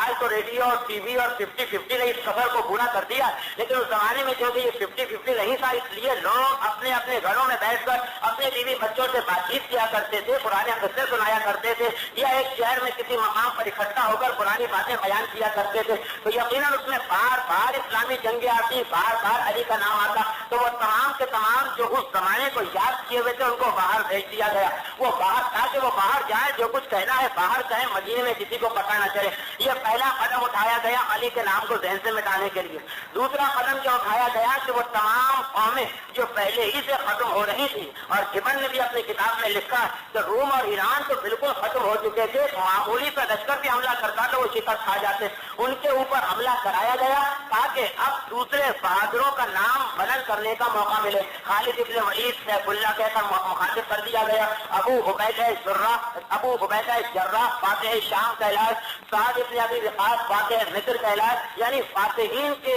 بہت بڑی کھیپ کو تیار کر کے مارکیٹ میں پہنچا دیا گیا تاکہ یہ نئے نئے بہادروں کے نام لوگوں کے ذہن میں بیٹھ جائے، علی کا نام مٹتا چلا جائے۔ اور اسی مقصد کے تحت نہ علی کو کسی جنگ میں بھیجا گیا، نہ امام حسن کو کسی جنگ میں بھیجا گیا، نہ امام حسین کو کسی جنگ کے اندر بھیجا گیا کہ اگر یہ گئے تو یہ تو جہاں جائیں گے وہاں انقلاب آ جائے گا، اور اس کے بعد یہ ہمارے بنائے ہوئے ریڈی میڈ فاتحوں کو کون یاد رکھے گا۔ اس اعتبار سے ان کو نکلنے بھی نہ دو، یہ میدان میں جائیں بھی نہیں، دوسرے جائیں تاکہ ان کی شہرت بھی ہو جائے اور لوگوں کے ذہن سے ان کا نام مٹتا چلا جائے۔ یہ دوسرا قدم اٹھایا گیا۔ اور تیسرا قدم یہ اٹھایا گیا کہ جھوٹی احادیث کا سلسلہ شروع کر دیا گیا کہ ہر وہ فضیلت جو علی کے پاس موجود ہے، بالکل ایسی ہی فضیلت کی ایک دوسری حدیث بناؤ، اور وہ دوسری حدیث بنانے کے بعد کسی صحابی کا نام اس کے اندر ڈال دو اور اسے پھیلا دو، اسے مشہور کر دو تاکہ ہر ایک ان جھوٹی حدیث کو سنتے سنتے یا تو اس سچی حدیث کو بھول جائے، اور یا پھر وہ ایک طرح سے کنفیوز ہو جائے، ایک طرح سے مضطرب ہو جائے کہ یہ حدیث سچی ہے یا وہ حدیث سچی ہے، چنانچہ نہ اس کا اعتقاد اس پر رہے نہ اس پر رہے، اور ان کا مقصد حاصل ہو جائے۔ یہ تیسرا قدم تھا، اور ان 3 باتوں کو ذہن میں رکھیں تو امام حسن کا کردار آپ کے سامنے آئے گا کہ کتنا بڑا جہاد امام حسن نے ہمارے سامنے پیش کیا، لیکن آج تک ہماری توجہ اس کی طرف نہیں۔ علماء کرام نے کتابوں میں لکھا ہے، لیکن ہماری توجہ نہیں کہ امام حسن نے کتنا بڑا حصہ دیا واقعہ کربلا میں۔ اور یقین کے ساتھ کہا جا سکتا ہے کہ اگر امام حسن 10 سال تک گھر کے اندر بیٹھ کر مہم نہ چلاتے تو کبھی حسین میدان کربلا میں نہ نکلتے، یہ امام حسن کی مہم تھی۔ تو یہ ذہن میں ایک نقطہ رہے، آئندہ جب آپ تقریر میں سنیں گے تو آپ کے سامنے بات واضح ہو کر آئے گی کہ کتنا بڑا امام حسن کا حصہ۔ تو یہ تیسری سازش کیا تھی کہ علی کے خلاف حدیثیں بناؤ۔ یہ سازش پہلے تین خلافتوں میں تو ذرا دبی ہوئی تھی، اس لیے دبی ہوئی تھی کہ جھوٹی احادیث کا بنانا اتنا آسان نہ تھا، وہ پوری نسل موجود تھی جو رسول کا زمانہ دیکھے ہوئے تھی، لیکن ان پہلے تین حاکموں نے اس قسم کا گراؤنڈ تیار کر دیا تھا، اس قسم کی سطح تیار کی تھی کہ علی کا نام ذہن سے نکل گیا، علی کے مقابلے میں دوسرے فاتحین کا نام آ گیا، اور لوگوں کے ذہن میں جو علی کی بہادری تھی اب اس کے اندر کچھ دوسرے لوگ بھی شریک ہو گئے کہ یہ علی بھی بہادر ہے، خالد ابن ولید بھی بہادر ہے، علی بھی بہادر ہیں، سعد ابن ابی وقاص بھی بہادر ہیں، علی بھی بہادر ہیں، ابو عبیدہ جراح بھی بہادر ہے، یہاں تک کہ علی بھی بہادر ہیں اور معاویہ ابن ابو سفیان اور یزید ابن ابو سفیان بھی بہادر ہیں۔ اس طرح کوشش کی گئی تو یہ تین خلافتوں نے ایک طرح سے گراؤنڈ تیار کیا کہ علی کا نام لوگوں کے ذہن سے نکل جائے، اور اسی سے بعد میں فائدہ اٹھایا امیر معاویہ نے۔ امیر معاویہ وہ ہستی کہ امیر المومنین ایک مرتبہ زمانے کا شکوہ کرتے ہیں یہ کہتے ہوئے کہ زمانہ کتنا ناقدر ہو گیا اور زمانہ کتنا احسان فراموش ہو گیا ہے کہ میرا نام اور معاویہ کا نام ساتھ ساتھ لیا جانے لگا، اتنا زمانے نے مجھے گرایا اور اتنا گھٹایا کہ اب یہ کہا جاتا ہے کہ علی اور معاویہ کی جنگ ہوئی، یہ آپ پر تھے یا وہ آپ پر تھے، وہ پہلے تین جو کچھ بھی تھے لیکن علی ان کے نام علی کے نام کے ساتھ آیا تو علی نے اتنا افسوس نہیں ظاہر کیا کہ ظاہری اعتبار سے رسول کے ساتھ تھے، جنگوں میں حصہ لیا تھا، لیکن علی کہہ رہے کہ اب اتنا زمانے نے مجھے پست کر دیا، اتنا گرا دیا کہ میرا نام اور معاویہ کا نام ساتھ ساتھ لیا جانے لگا، تو علی کا نام تو معاویہ کے ساتھ مختصر سے عرصے کے لیے لیا گیا اور یہ کہتے ہوئے لیا گیا کہ علی حاکم سے، معاویہ گورنر تھا، گورنر نے بغاوت کی، یہ سب کہتے ہیں تو امام حسن کے دل پر کیا گزری ہوگی جب یہ کہا گیا کہ معاویہ حاکم تھا، امام حسن اس کی رعایا میں شامل تھے اور امام حسن نے اس سے سلو کی تھی۔ علی تو اتنی بات پر بحث البلاغہ میں خط موجود ہے، ضبط نہ کر سکے کہ زمانے نے مجھے اتنا گرا دیا کہ آج معاویہ کا تذکرہ میرے ساتھ ہو رہا، تو ذرا غور کریں 10 سال امام حسن نے کس طرح گزارے ہوں گے کہ وہاں تو برابری کی بات بھی نہیں، معاویہ کو حاکم کہا جاتا ہے، امام حسن کو رعایا کہا جاتا ہے۔ اس تمام تر ذلت کے باوجود، ظاہری ذلت، اس کے باوجود امام حسن کا کردار کیا تھا کہ آئندہ آئے گا، لیکن اب گفتگو کہ پہلے تین حاکموں نے اس طرح کی ایک سطح تیار کر دی تاکہ بعد میں آنے والا اب اگر جھوٹی حدیثیں لے کر آئے تو جو کہ سچی حدیث تو ذہنوں سے نکل چکی ہے، علی کا نام تو ذہنوں میں نہیں رہا، جھوٹی احادیث فوراً قبول کر لی جائیں، اسی لیے حکم یہ ہے، اور یہ تاریخ کا وہ واقعہ ہے کہ جہاں امام حسن ساتھ ساتھ چل رہے ہیں، اس لیے کہ امیر معاویہ کا دور ہے اور امام حسن کا بھی وہی دور ہے کہ امیر شام نے حکم جاری کر دیا کہ جو شخص بھی علی اور اولاد علی کی مذمت میں حدیث بنائے 1 درہم ہمارے خزانے سے لے جائے، اور جو شخص بھی حضرت عثمان کی فضیلت میں 1 حدیث بنائے وہ بھی 1 درہم ہمارے خزانے سے لے جائے، اور جو شخص علی اور اولاد علی کی شان میں کوئی حدیث بیان کرے اس کے گھر کو ضبط کر کے شہر سے جلا وطن کر دیا جائے، اور اگر کوئی معمولی شخص ہے تو اس کی گردن کو اڑا دیا جائے۔ تو خزانہ کھول دیا گیا، اور جب خزانہ کھلتا ہے تو ہر زمانے میں لوگ وہی کاروبار کرتے ہیں جس کی سب سے زیادہ مانگ ہو، سپلائی اینڈ ڈیمانڈ کا وہ اصول آپ کے ذہنوں میں بھی ہوگا۔ تو اب چونکہ ڈیمانڈ کس چیز کی تھی؟ حضرت عثمان کے فضائل کی حدیث کی۔ ڈیمانڈ کس چیز کی تھی؟ حضرت علی کی مذمت کی احادیث کی۔ تو روایتوں میں لکھا گیا کہ ہر شخص جسے تھوڑی سی عربی بولنا آتی تھی، یعنی عربوں میں جو فصیح عربی بول سکتا تھا، مسجد میں بیٹھ جاتا اور کہتا کہ قال رسول اللہ نے یہ کہا، قال رسول اللہ نے یہ کہا، یہاں تک کہ ہر مسجد حدیث سازی کا سر بن کے رہ گیا تھا، اور بے شمار احادیث بنائی گئی علی اور اولاد علی کی مذمت میں اور حضرت عثمان کی فضیلت میں۔ حضرت عثمان کی مذمت ہمارا مقصد نہیں کیونکہ ان بیچارے کا کوئی قصور نہیں ہے، دوسرے ہیں کہ جو یہ سارے کارنامے انجام دے رہے ہیں، اور ان بیچارے کا کیا قصور ہے وہ انشاءاللہ اپنے مقام پر آئے گا۔ تو اب امیر معاویہ نے حکم جاری کر دیا کہ جو 1 حدیث لے کر آئے گا 1 درہم اسے مل جائے گا، اور کون ایسا شخص ہے کہ جو 1 درہم روز بلکہ اگر 10 حدیثیں بنا لیں، کتنی دیر لگتی ہے؟ 10 منٹ لگتے ہیں 10 حدیثیں بنانے میں، تو 10 درہم آپ کے کھڑے ہو جائیں گے، اور وہ زمانہ کہ 1 درہم میں انسان عیش و آرام کے ساتھ زندگی گزار سکتا تھا۔ تو روایت یہ ہے کہ اتنی حدیثیں بن گئی حضرت عثمان کی شان میں کہ اور کوئی نہیں، معاویہ گھبرا گیا کہ اتنی ساری حدیثیں بن گئی، کوئی بھی اس پر یقین کر ہی نہیں سکتا۔ امیر معاویہ گھبرا اٹھا کہ تو ناممکن ہے، کون اتنی ساری حدیثوں کو مانے گا؟ تو دوسرا حکم جاری کیا، پہلے حکم میں ترمیم کرتے ہوئے دوسرا حکم جاری کیا کہ نہیں، اب کوئی ذرا بڑے بھائیوں کی طرف بھی توجہ دے، اور جو حضرت ابو بکر و حضرت عمر کی شان میں حدیث بنا کر لائے گا اس کو 1 درہم انعام دیا جائے گا۔ تو ذرا غور کریں کہ وہ کتنے اتنی احادیث ہوں گی کہ حضرت عثمان کی شان میں احادیث بنوانے والا گھبرا اٹھتا ہے اور وہ یہ کہتا ہے کہ زمانہ یقین نہیں کر سکتا ان احادیث کے اوپر.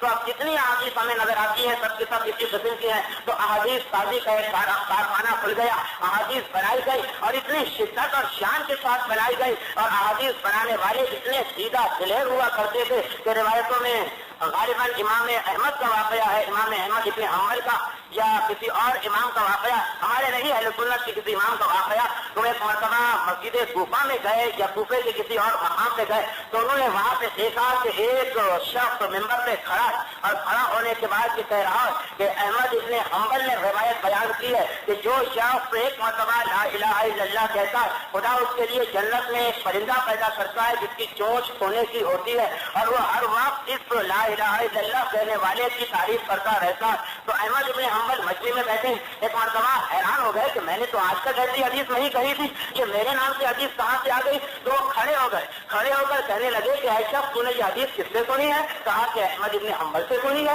تو کہا کہ میرا ہی نام احمد ابن حنبل ہے, میں نے تو آج تک ایسی حدیث نہیں کہی. تو دیکھیے سیدھا دلیری دیکھیے, اور راوی کہتا ہے کہ اے شخص بیٹھ جا, تو اکیلا ہی احمد ابن حنبل نہیں, 17 احمد ابن حنبل آج کل عرب میں موجود ہیں. یہ سیدھا دلیری ہے کہ حدیث بیان کی جا رہی, سامنے وہ شخص موجود ہے جس کا نام لیا جا رہا اور کہا جا رہا کہ اس نام کے تو تحتوں ہے, تجھے کیا بیماری ہو گئی, تجھے کیا تکلیف ہو گئی, یہ کہہ کے بٹھا دیا گیا. اتنے سیدھا دلیر احادیث کے بنانے والے تھے, یہاں تک کہ خود ہمارے امام کا واقعہ ہے کہ سفیان ثوری امام جعفر صادق علیہ السلام کے پاس ہمارے چھٹے امام کے پاس آتے ہیں, اور سفیان ثوری نے روایت یہ ہے کہ 3000 سے زیادہ حدیثیں چھٹے امام کے حوالے سے نقل کی تھی, اور انہیں اس وقت تک وہ چھٹے امام کو نہیں پہچانتے تھے, اتنا انہیں پتا تھا کہ جعفر ابن محمد کی بڑی ہستی ہے اور سب اسے مدینے میں مانا کرتے ہیں. وہ کوفے کے رہنے والے سے انہوں نے احادیث بیان کی. جب چھٹے امام کے پاس آئے تو ایک مرتبہ امام سے ملاقات کی, اور ملاقات کس طرح ہوئی وہ بھی ایک تاریخی واقعہ ہے کہ راستے میں یا کسی کے گھر سے ملاقات ہو گئی. سفیان کو نہیں پتا کہ یہ وہی شخص ہے کہ جس کے حوالے سے میں 3000 احادیث بیان کر چکا ہوں. ایک مرتبہ امام نے دیکھا, کہا کہ اے سفیان, ہم نے سنا ہے کہ تو مدینے کے ایک شخص جعفر ابن محمد کے حوالے سے احادیث بیان کیا کرتا ہے. سفیان نے کہا یقیناً میں اس کے حوالے سے احادیث بیان کرتا ہوں. امام پوچھتے ہیں کہ ہم نے سنا ہے کہ تو نے اس کے حوالے سے 3000 احادیث بیان کر دی. کہا کہ ہاں, میں نے 3000 سے زیادہ احادیث بیان کی ہیں. چھٹے امام نے سوال کیا کہ اے شخص, اگر وہ آ کر یہ کہہ دیں کہ میں نے یہ احادیث آج تک کسی سے نقل نہیں کی تو کیا تو ان احادیث کو واپس لے لے گا؟ تو ایک مرتبہ سفیان ثوری, جن کا بہت بڑا مقام ہے صوفیوں میں, وہ کہتے ہیں کہ نہیں, اگر وہ آ کر بھی کہہ دے کہ میں نے یہ احادیث بیان نہیں کی تو میں واپس نہیں لوں گا. امام کہتے ہیں کہ کیوں نہیں لے گا؟ تو کہنے لگا کہ اگر میں لے لوں تو پھر کس کے حوالے سے بیان کروں, اس کا نام بھی تو مجھے بتا دے, پھر اس کے بعد میں ان احادیث کو واپس لے سکتا ہوں. تو یہ حالت ہو گئی تھی سیدھا دلیری کے سامنے بیٹھے ہوئے امام ہیں, کہہ رہے ہیں کہ میں نے بیان نہیں کی, واپس کر دے احادیث. تو کہتا ہے کہ اگر آپ کے حوالے سے نہ بیان کروں تو آپ ہی دوسرے کا نام بتا دیجیے جس کے حوالے سے یہ جھوٹی احادیث بیان کر سکوں. تو جب اس قسم کے احادیث نقل کرنے والے تھے تو اس وقت امام حسن دیکھ رہے ہیں یہ منظر, امام حسن زمانے کو دیکھ رہے ہیں. اب ذرا دیکھیں کہ ایک فرد واحد ہے. امام حسن کے پاس اگر ایک گروہ اور جماعت ہوتا تو امام گھر ہی میں کیوں بیٹھتے, باہر نکل کر جہاد میں حصہ لیتے. لیکن امام حسن تنہا, 2-4 10 15 مخلص سیاح, دوسری طرف پوری حکومت کا پورا خزانہ, اور لوگوں کی اپنی ذاتی نفرت کی ہے خاندان اہل بیت سے, وہ سب اکٹھا ہو کر جھوٹی احادیث بیان کر رہے اور اہل بیت کے نام کو مٹا رہے. امام حسن تنہا مقابلہ کر رہے اور سچی احادیث کو بیان کر رہے اور سچی احادیث کو پھیلا رہے, جس کا نتیجہ کیا نکلا. اب ذرا دیکھیں کہ امام حسن ایک فرد واحد کا نام, اس فرد واحد نے مقابلہ کیا پوری حکومت کا. ہمارے لیے یہ بہرحال باعث شرم بات نہیں کہ امام حسن نے سلو کر لی. ذرا دیکھیں کہ سلو کر کے امام حسن نے کتنا بڑا کارنامہ انجام دیا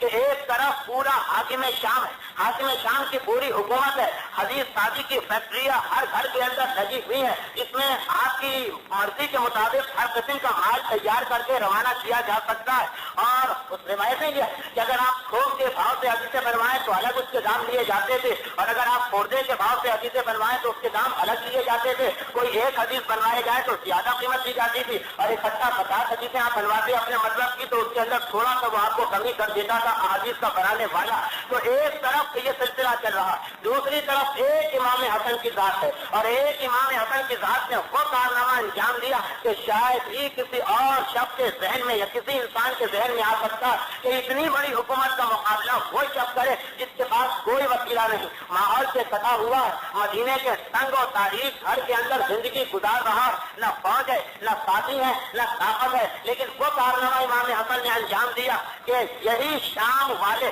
کہ جن کے بارے میں ایک روایت ہم نے پہلے بیان کی ہے کہ شام کے لوگ اتنے جاہل ہو چکے تھے کہ ان کو یہی پتا نہیں تھا کہ علی کون ہے، فاطمہ کون ہے، اتنے جاہل، وہی مقصد جو حضرت ابو بکر صدیق کے زمانے سے شروع ہوا تھا امیر معاویہ کے زمانے میں اپنے عروج پر پہنچ گیا کہ شام والے بالکل جاہل ہو گئے کہ کسے کہتے ہیں علی، کون ہے فاطمہ، کون ہے حسن اور حسین، بلکہ یہاں تک کہ واقعات جو تاریخوں میں ہے اور جو کہ وقت میں صرف 2 منٹ رہ گئے اس لیے واقعہ ہم نہیں بیان کریں گے، موقع ملا تو آئندہ تقریر میں، یہاں تک کہ شام والے امیر معاویہ کو السلام علیکہ یا رسول اللہ کہہ کے سلام کرنے لگے تھے، اتنا ان کی ذہنیت کو بدل دیا گیا تھا کیونکہ روایت میں یہ ہے کہ شام کی حکومت نے قانون جاری کیا تھا اور قانون یہ تھا کہ اسکول جو ہے وہ صبح سے شام تک کے ہوا کریں گے، پہلے زمانے میں اسکول وہی تھے شفٹوں والے کہ کچھ لوگ صبح پڑھتے تھے کچھ لوگ شام کو پڑھا کرتے تھے، لیکن پہلی مرتبہ امیر شام نے حکم جاری کیا کہ اب اسکول تمام دن کے ہوا کریں گے صبح سے لے کر شام تک کے، اور دوپہر کو جب بچوں کو بھوک لگے گی تو کھانا ہم دیا کریں گے اور کھانا دیا کرتے ہیں۔ اب ذرا آپ غور کریں کہ ان میں اتنی سخاوت کہاں سے آ گئی کہ یہ کھانا لٹانے کے اوپر تیار ہو گئے، تو سخاوت اس لیے آئی کہ حکم یہ دیا گیا تھا کہ بچے کو کھانا تو ملے گا لیکن ایک شرط کے اوپر کھانا ملے گا، وہ یہ ہے کہ کھانا شروع کرنے سے پہلے جہاں وہ بسم اللہ الرحمن الرحیم پڑھے وہاں فوراً علی اور آل علی پر لعنت کا جملہ اپنی زبان سے نکالے، یہ باقاعدہ حکم تھا۔ اب ذرا دیکھیے کہ ننھا بچہ معصوم بچہ کوئی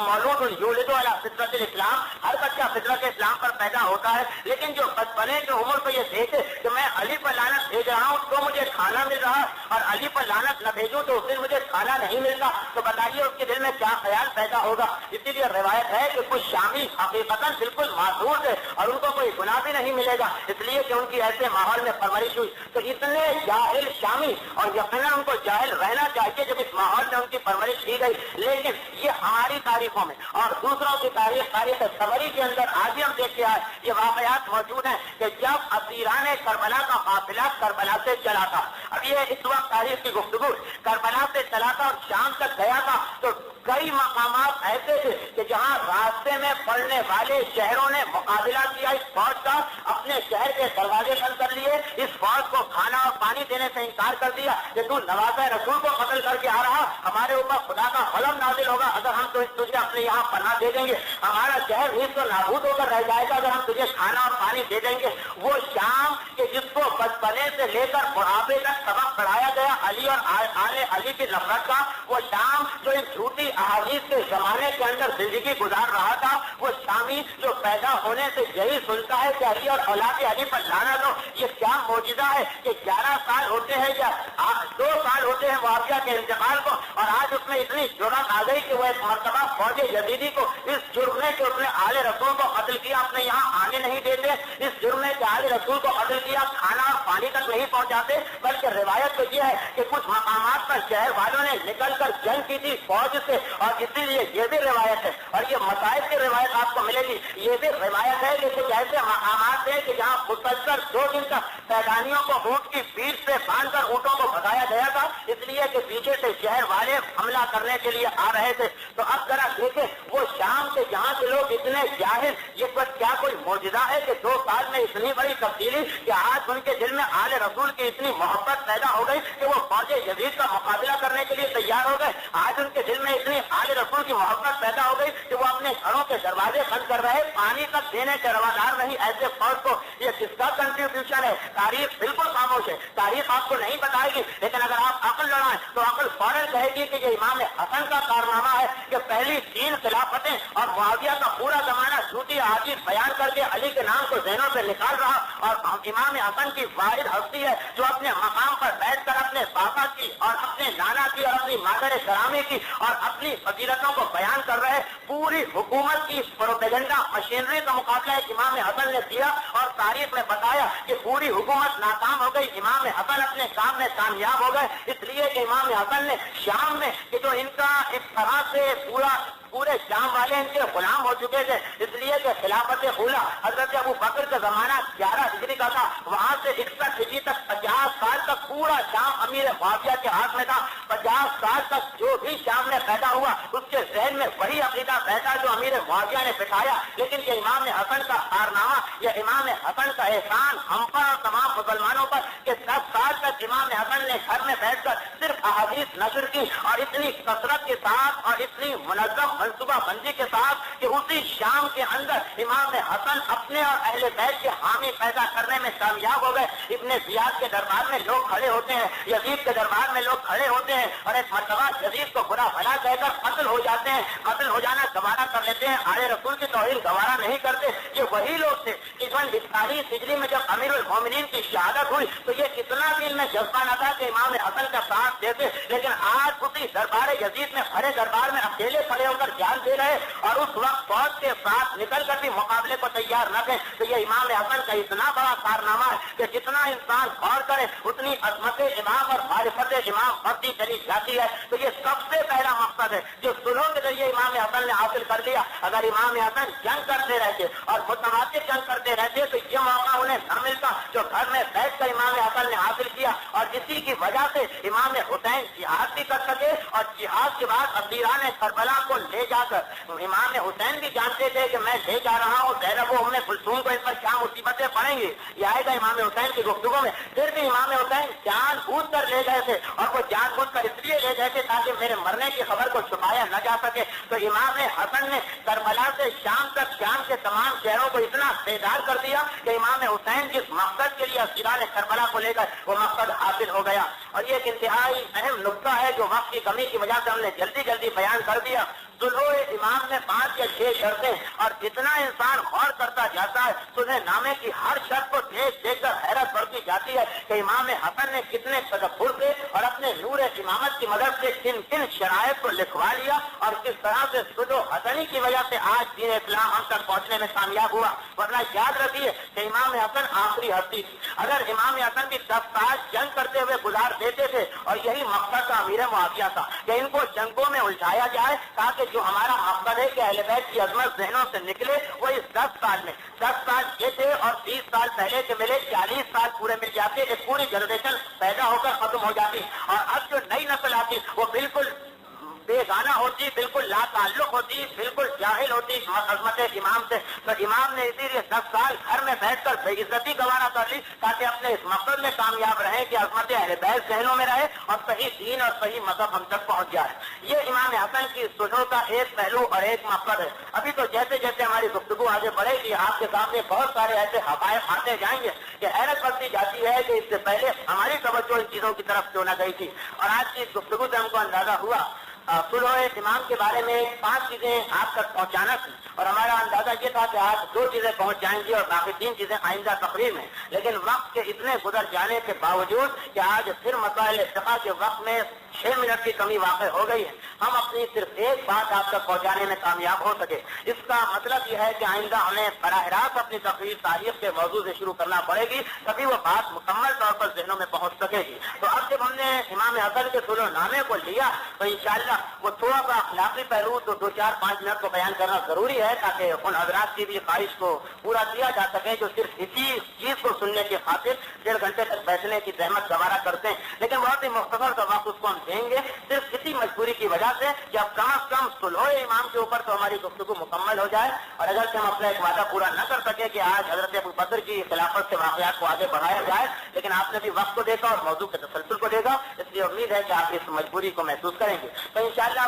آئندہ پروگرام کے اندر امام حسن کی زندگی کی کچھ باتیں تو شروع کے 5-7 منٹ میں آئیں گی، پھر بالکل ابتدا سے امام حسن کی سلح پر ہماری گفتگو ہوگی. اور آپ حضرات اگر پہلے تشریف لے آئے یعنی بالکل وقت کے اوپر تو ہمیں بھی اپنی گفتگو کو تسلسل سے آگے بڑھانے میں آسانی رہے گی. ضرور بھیجیں محمد.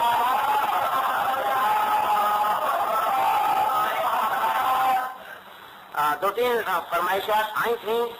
لیکن چونکہ ہمارے پاس وقت بہت زیادہ کم ہوتا ہے مسائل کا اور ہم ان فرمائشات کی اگر پابندی کریں تو سنت چیزوں کی وجہ سے واجب چیزوں کا وقت بالکل ختم ہو جائے گا. اس لیے اب ہم ان چیزوں کو نظر انداز کرتے ہیں. لیکن ایک چھوٹی سی بات اور یہ کہتے ہوئے کہ ہمارا ذہن پورے طریقے سے کام نہیں کر رہا کہ یہی امر واقع ہے یا کچھ اور، آپ حضرات بہرحال بعد میں جا کر دیکھ بھی سکتے ہیں. فرمائش یہ آئی تھی کہ چونکہ نوروز کا دن بہت زیادہ قریب آ چکا ہے اس لیے کچھ اعمال نوروز، کچھ اہمیت نوروز اور کچھ نوروز کے دن کو گزارنے کا طریقہ بیان کیا جائے، لیکن چونکہ اب وقت اتنا کم ہوتا ہے کہ 20 منٹ کا مسائل کا وقت رکھا گیا، وہ بھی اب نہیں مل سکتا کیونکہ 12 منٹ رہ گئے گفتگو ختم ہونے میں، بلکہ 11 منٹ ہو گئے اب تو اب اتنے مختصر وقت میں اگر ہم نوروز کی گفتگو پر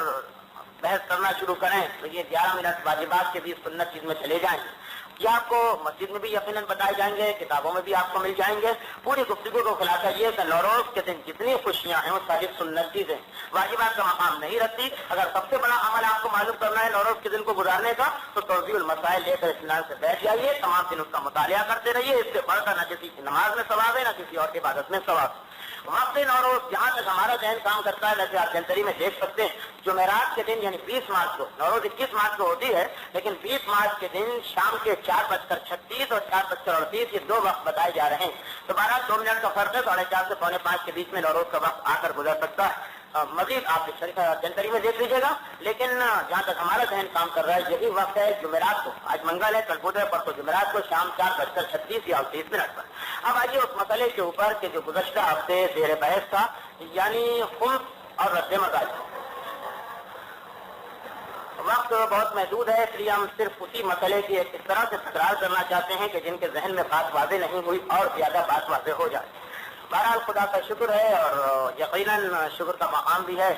کہ گزشتہ ہفتے سے لے کر آج تک 7 دن ہوتے ہیں، اور ان 7 دنوں میں 14 یا 15 احباب تو ایسے ہیں کہ جو صرف ہمارے پاس آ کر خمس کے مسئلے پر پوری مصالحت کرا چکے ہیں، اور جو دوسرے وکلا کے پاس گئے ہوں گے ان کی تعداد خدا ہی بہتر جانتا ہے۔ تو یقیناً اس تمام پروگرام میں اگر ان 15 آدمیوں نے جنہوں نے اپنے خمس کے حساب کو صاف کر لیا، انہوں نے اپنا خمس نکال لیا، تو ہر شخص کو یہی سمجھنا چاہیے کہ اس سے بڑھ کر اس پروگرام کا اور کوئی مقصد نہیں ہو سکتا۔ تو خمس کے نکالنے کے مسئلے میں سب سے بڑی جو پریشانی ہوتی ہے انسان کے لیے وہ یہی ہوتی ہے کہ حساب و کتاب کس طرح کیا جائے گزشتہ زندگی سے آج تک کا، اور اگر کر بھی لیا جائے تو اتنی بڑی مقدار کو کیسے نکالا جائے۔ یہ یاد رکھیے، روایت امام حسن بھی ہے کہ یاد رکھو اگر تم یہ چاہتے ہو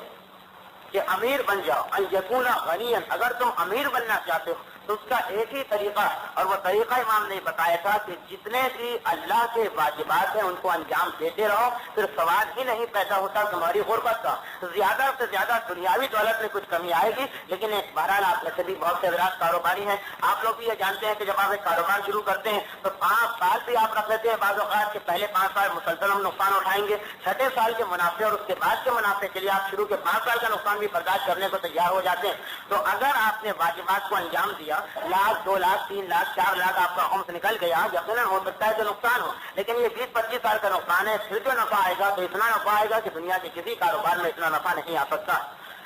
تو اب آئیے خمس کے مسئلے پر۔ خمس جس شخص نے اب تک نہیں نکالا ہے اور وہ نکالنا چاہتا ہے، اس کے پاس ایک ہی راستہ ہے، اس کے علاوہ راستہ تو اور کوئی نہیں۔ وہ راستہ یہ ہے کہ وہ حاکم شرع، اور حاکم شرع کا مقصد یہ ہے اس مقام پر، ویسے حاکم شرع ہر مجتہد کو کہتے ہیں، لیکن یہاں پر حاکم شرع کا مقصد یہ ہے کہ جس مجتہد کی آپ تقلید کرتے ہیں ان کے وکیل کے پاس آپ چلے جائیے، اور جانے کے بعد ساری صورتحال ان کے سامنے رکھیے، اس کا نام ہے مصالحت۔ اور یہ مصالحت کرنا واجب ہے اس شخص کے لیے کہ جس کے پاس کوئی حساب و کتاب نہ ہو کہ اب تک کتنا میرے اوپر خمس واجب ہوتا چلا آ رہا تھا اور میں نے کتنا نکالا کتنا نہیں نکالا۔ مصالحت کا آسان ترین طریقہ یہی ہوتا ہے کہ اس وقت جتنی چیزیں آپ کے پاس موجود ہیں، کہ مثلا کتنے مکان، ان کی ویلیو لکھ کر، کون سی ویلیو، جس قیمت پر آپ نے مکان خریدا تھا۔ اب ایک مکان آپ خریدتے ہیں فرض کیجیے کہ 1 لاکھ کا، اور آج اس کی قیمت 2 لاکھ ہے، تو اگر آپ نے اب تک خمس نہیں نکالا تو اسی 1 لاکھ کے اوپر خمس نکالنا پڑے گا جس قیمت سے آپ نے خریدا تھا۔ آج کی قیمت جو ویلیو ہو گئی ہے اس سے خمس آپ کو نہیں نکالنا پڑے گا۔ مکان ہے، دکان ہے، مکان کے اندر جتنی گھر کی چیزیں،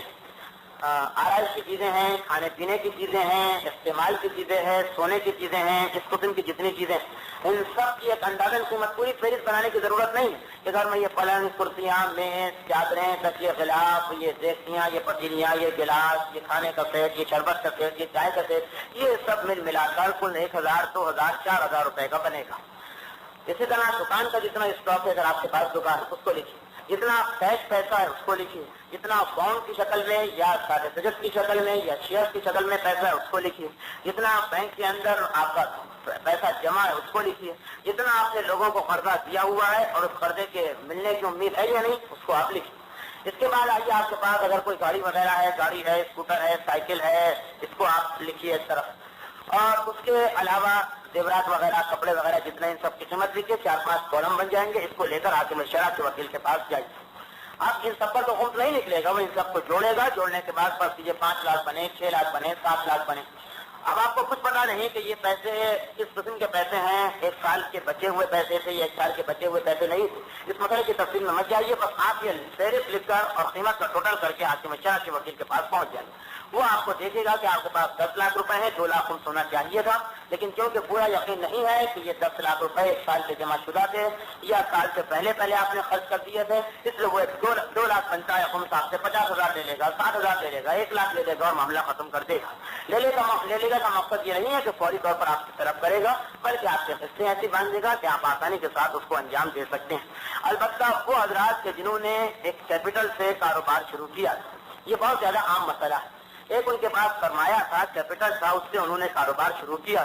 اور اب اتفاق سے وہ کاروبار بہت زیادہ پھیل گیا. تو اگر کیپٹل کے اوپر ان کو پتا ہے کہ خمس نہیں نکلا, تو اب اس سے جتنا بھی ان کا کاروبار پھیلا اس سب کے اوپر ان کو خمس دینا ہے. مطالعات کی کوئی گنجائش موجود نہیں. اس اعتبار سے کہ یہ جو کیپٹل جس کا خمس نہ دیا جائے, جس سے جب کاروبار کیا جائے تو خالی اس میں آپ کا پیسہ نہیں, بلکہ 2,000 سے یا فرض کیجیے کہ 1 لاکھ سے آپ نے کاروبار شروع کیا. اب اس 1 لاکھ میں 20,000 جو تھا وہ امام اور سادات کا حق تھا, 80,000 آپ کا حق تھا. 1 لاکھ سے آپ نے کاروبار شروع کیا, تو اگر آپ 1 لاکھ سے کاروبار شروع کرتے 80,000 آپ کا ہوتا, 20,000 آپ کے پارٹنر کا ہوتا. تو اب اس کاروبار سے جتنا بھی ترقی ہوتی, جتنا بھی پیسہ ملتا, سب میں آپ اسی ریشو سے, اسی تناسب سے پیسے کو ڈیوائڈ کر دیں کہ 4 حصے آپ کے, 1 حصہ ساتھی کا. تو اب اگر آپ 1 لاکھ کا خمس نکالے بغیر کاروبار شروع کر رہے ہیں اور اس وقت اس کیپٹل پر خمس نہیں نکلا گا, آپ کو یقین ہے, تو اس صورت کے اندر اب اس سے جتنا بھی نفع ہوگا, جتنا بھی فائدہ ہوگا, اس سے مصالحت قطع نہیں ہو سکتی, بلکہ سمجھا جائے گا کہ اس کیپٹل میں 4 حصے آپ کے تھے, 1 حصہ مشتہد کا اور سید کا. تو اب جتنا بھی بڑا کاروبار 4 حصے آپ کے ہیں اور 1 حصہ اس مشتہد یا سید کا کہلائے گا. یہ ان کا مسئلہ جنہیں یقین ہے کہ کیپٹل کے اوپر خمس نہیں نکالا گیا تھا, اور جنہیں شک ہے کہ پتہ نہیں کیپٹل کا خمس نکالا گیا تھا یا نہیں نکالا گیا تھا اور پھر ان کا کاروبار بڑھ گیا, ان کے ساتھ حاکم شرع مصالحت کر لیتا ہے اور تقریباً آدھا یا آدھے سے بھی زیادہ جو ہے وہ معاف کر دیا جاتا ہے, باقی خمس قسطوں کے اندر وصول کیا جاتا ہے. یہ ہو گیا کیپٹل خمس جس نے اب تک میں نکالا اس کا مسئلہ. میراث کے مسئلے پر آئیے, اور یہ مسئلہ انتہائی اہم ترین مسئلہ اور انتہائی اس کے اندر شدت کے ساتھ شریعت کا حکم ہے کہ اس مسئلے کا بڑا خیال رکھا جائے. اور کیونکہ ہماری قوم کے اندر ایک بہت بڑی بدقسمتی یہ ہے کہ لوگ میراث کا نام سن کر اس طرح سے بھڑک اٹھتے ہیں جیسے ان کے خاندان کو تقسیم کرایا جا رہا. اور اگر کسی بات سے کہا جائے کہ تم اپنے بیٹوں یا بیٹیوں کو میراث بتا کر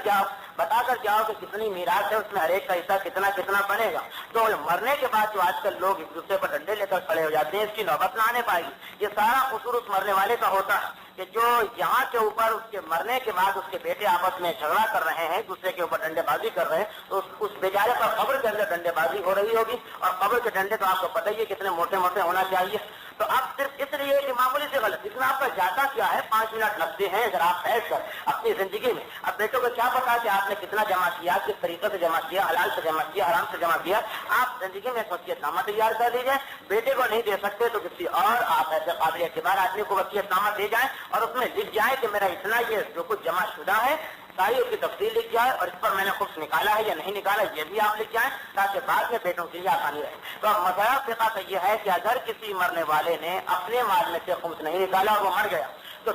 بیٹا ہو یا بیٹی ہو, بیوی ہو یا بھائی اور بہن ہو, ان کے لیے اس کے مال میں سے 1 پیسہ خرچ کرنا حرام, بلکہ اس کے مال میں سے سب سے پہلے خمس نکالا جائے گا. اگر خمس نکل گیا تو ٹھیک ہے, اس کے بعد تقسیم کر سکتے ہیں. اور اگر یہ پتا نہیں کہ مرنے والے پر کتنا خمس تھا, تو مرنے کے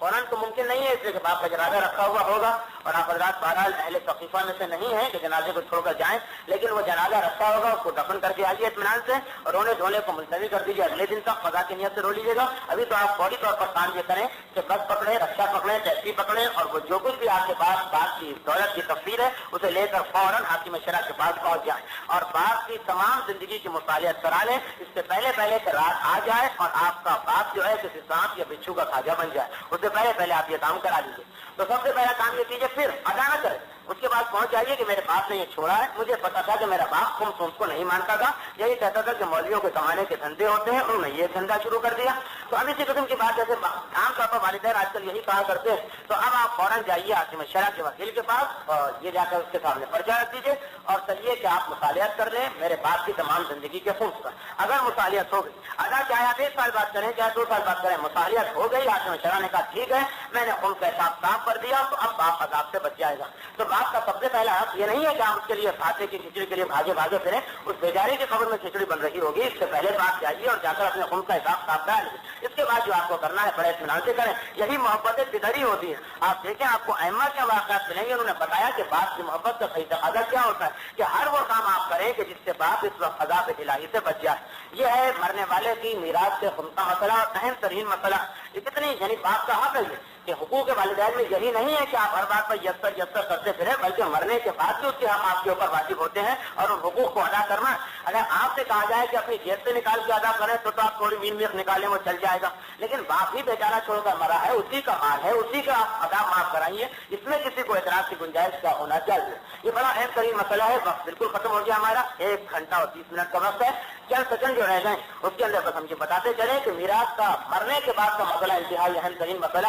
اور والدین کی ذمہ داری ہے کہ اب اگر شعور آ گیا ہے تو وصیت نامے میں اس چیز کو مینشن کر جائیں، اس چیز کو ظاہر کر جائیں تاکہ اس کے مرنے کے بعد ان کے بیٹے اس ذمہ داری کو پورا کر۔ اور اگر باپ نہیں کرتا تو بیٹے کی یہ ذمہ داری ہے، گھر والوں سے لڑیں، گھر والوں سے جھگڑیں، اپنی پسند کی شادی کرنے کے لیے آپ گھر والوں سے لڑ جھگڑ سکتے ہیں، اپنے باپ کو عذاب سے بچانے کے لیے گھر والوں سے مقابلہ نہیں کر سکتے۔ یقیناً یہ ہماری اپنی کمزوری ہے اگر ہم اس بات کے اوپر مقابلہ نہ کریں۔ تو اب اس چیز کی ہم مزید تشریح آئندہ تقریر میں کریں گے، اس لیے کہ بہت اہم ترین مسئلہ ہے جو آج کا ہمارا سب سے اہم مسئلہ یہی ہے کہ باپ کے مرنے کے بعد آپ کو پیسہ ملا، آپ نے لگا دیا کاروبار میں، اب آج 50 لاکھ کا کاروبار ہو گیا، باپ نے خمس نہیں نکالا، سارا خمس آپ کے اوپر پورے کاروبار کا آ گیا۔ اس سے پہلے اگر آپ اسی وقت نکال لیتے آپ کا 2-4 ہزار کا حصہ بنتا، خمس نکل جاتا، آج آپ بالکل خمس سے معاف رہتے۔ اس کے ساتھ ہی ہماری آج کی گفتگو ختم ہوتی ہے، اور خمس کا مسئلہ ہے اگر آپ کو اسی قسم کی مزید گفتگو بلکہ اس سے دلچسپ گفتگو سننا جس میں یہ مسائل اور دوسرے مسائل آئیں گے تو کل محفل معصومین میں ٹھیک 8:30 بجے آپ ضرور تشریف لائیے۔ شیخ علی مدد صاحب قبلہ تشریف لا رہے ہیں، اور ہر اس قسم کی چیز، ہر وہ واجب یا ہر وہ ذمہ داری جو ایک مومن کو ادا کرنا چاہیے وہ اس مجلس میں جا کر آپ کو اندازہ ہوگا کہ حقیقت میں مجلس کسے کہتے ہیں اور گفتگو کیا ہوتی ہے۔ یہاں تو بیٹھ کر آپ کا وقت برباد ہوتا ہے، لیکن وہاں جا کر جب آپ اٹھیں گے تو اس اطمینان سے اٹھیں گے کہ جتنا ہم نے وقت دیا اس سے 1000 گنا زیادہ ہم کو مواد اور میٹر مل گیا۔ اس کے ساتھ ہی ہماری آج کی گفتگو ختم ہوئی، انشاءاللہ آئندہ منگل کے دن اسی مقام سے گفتگو کا سلسلہ آگے بڑھے گا۔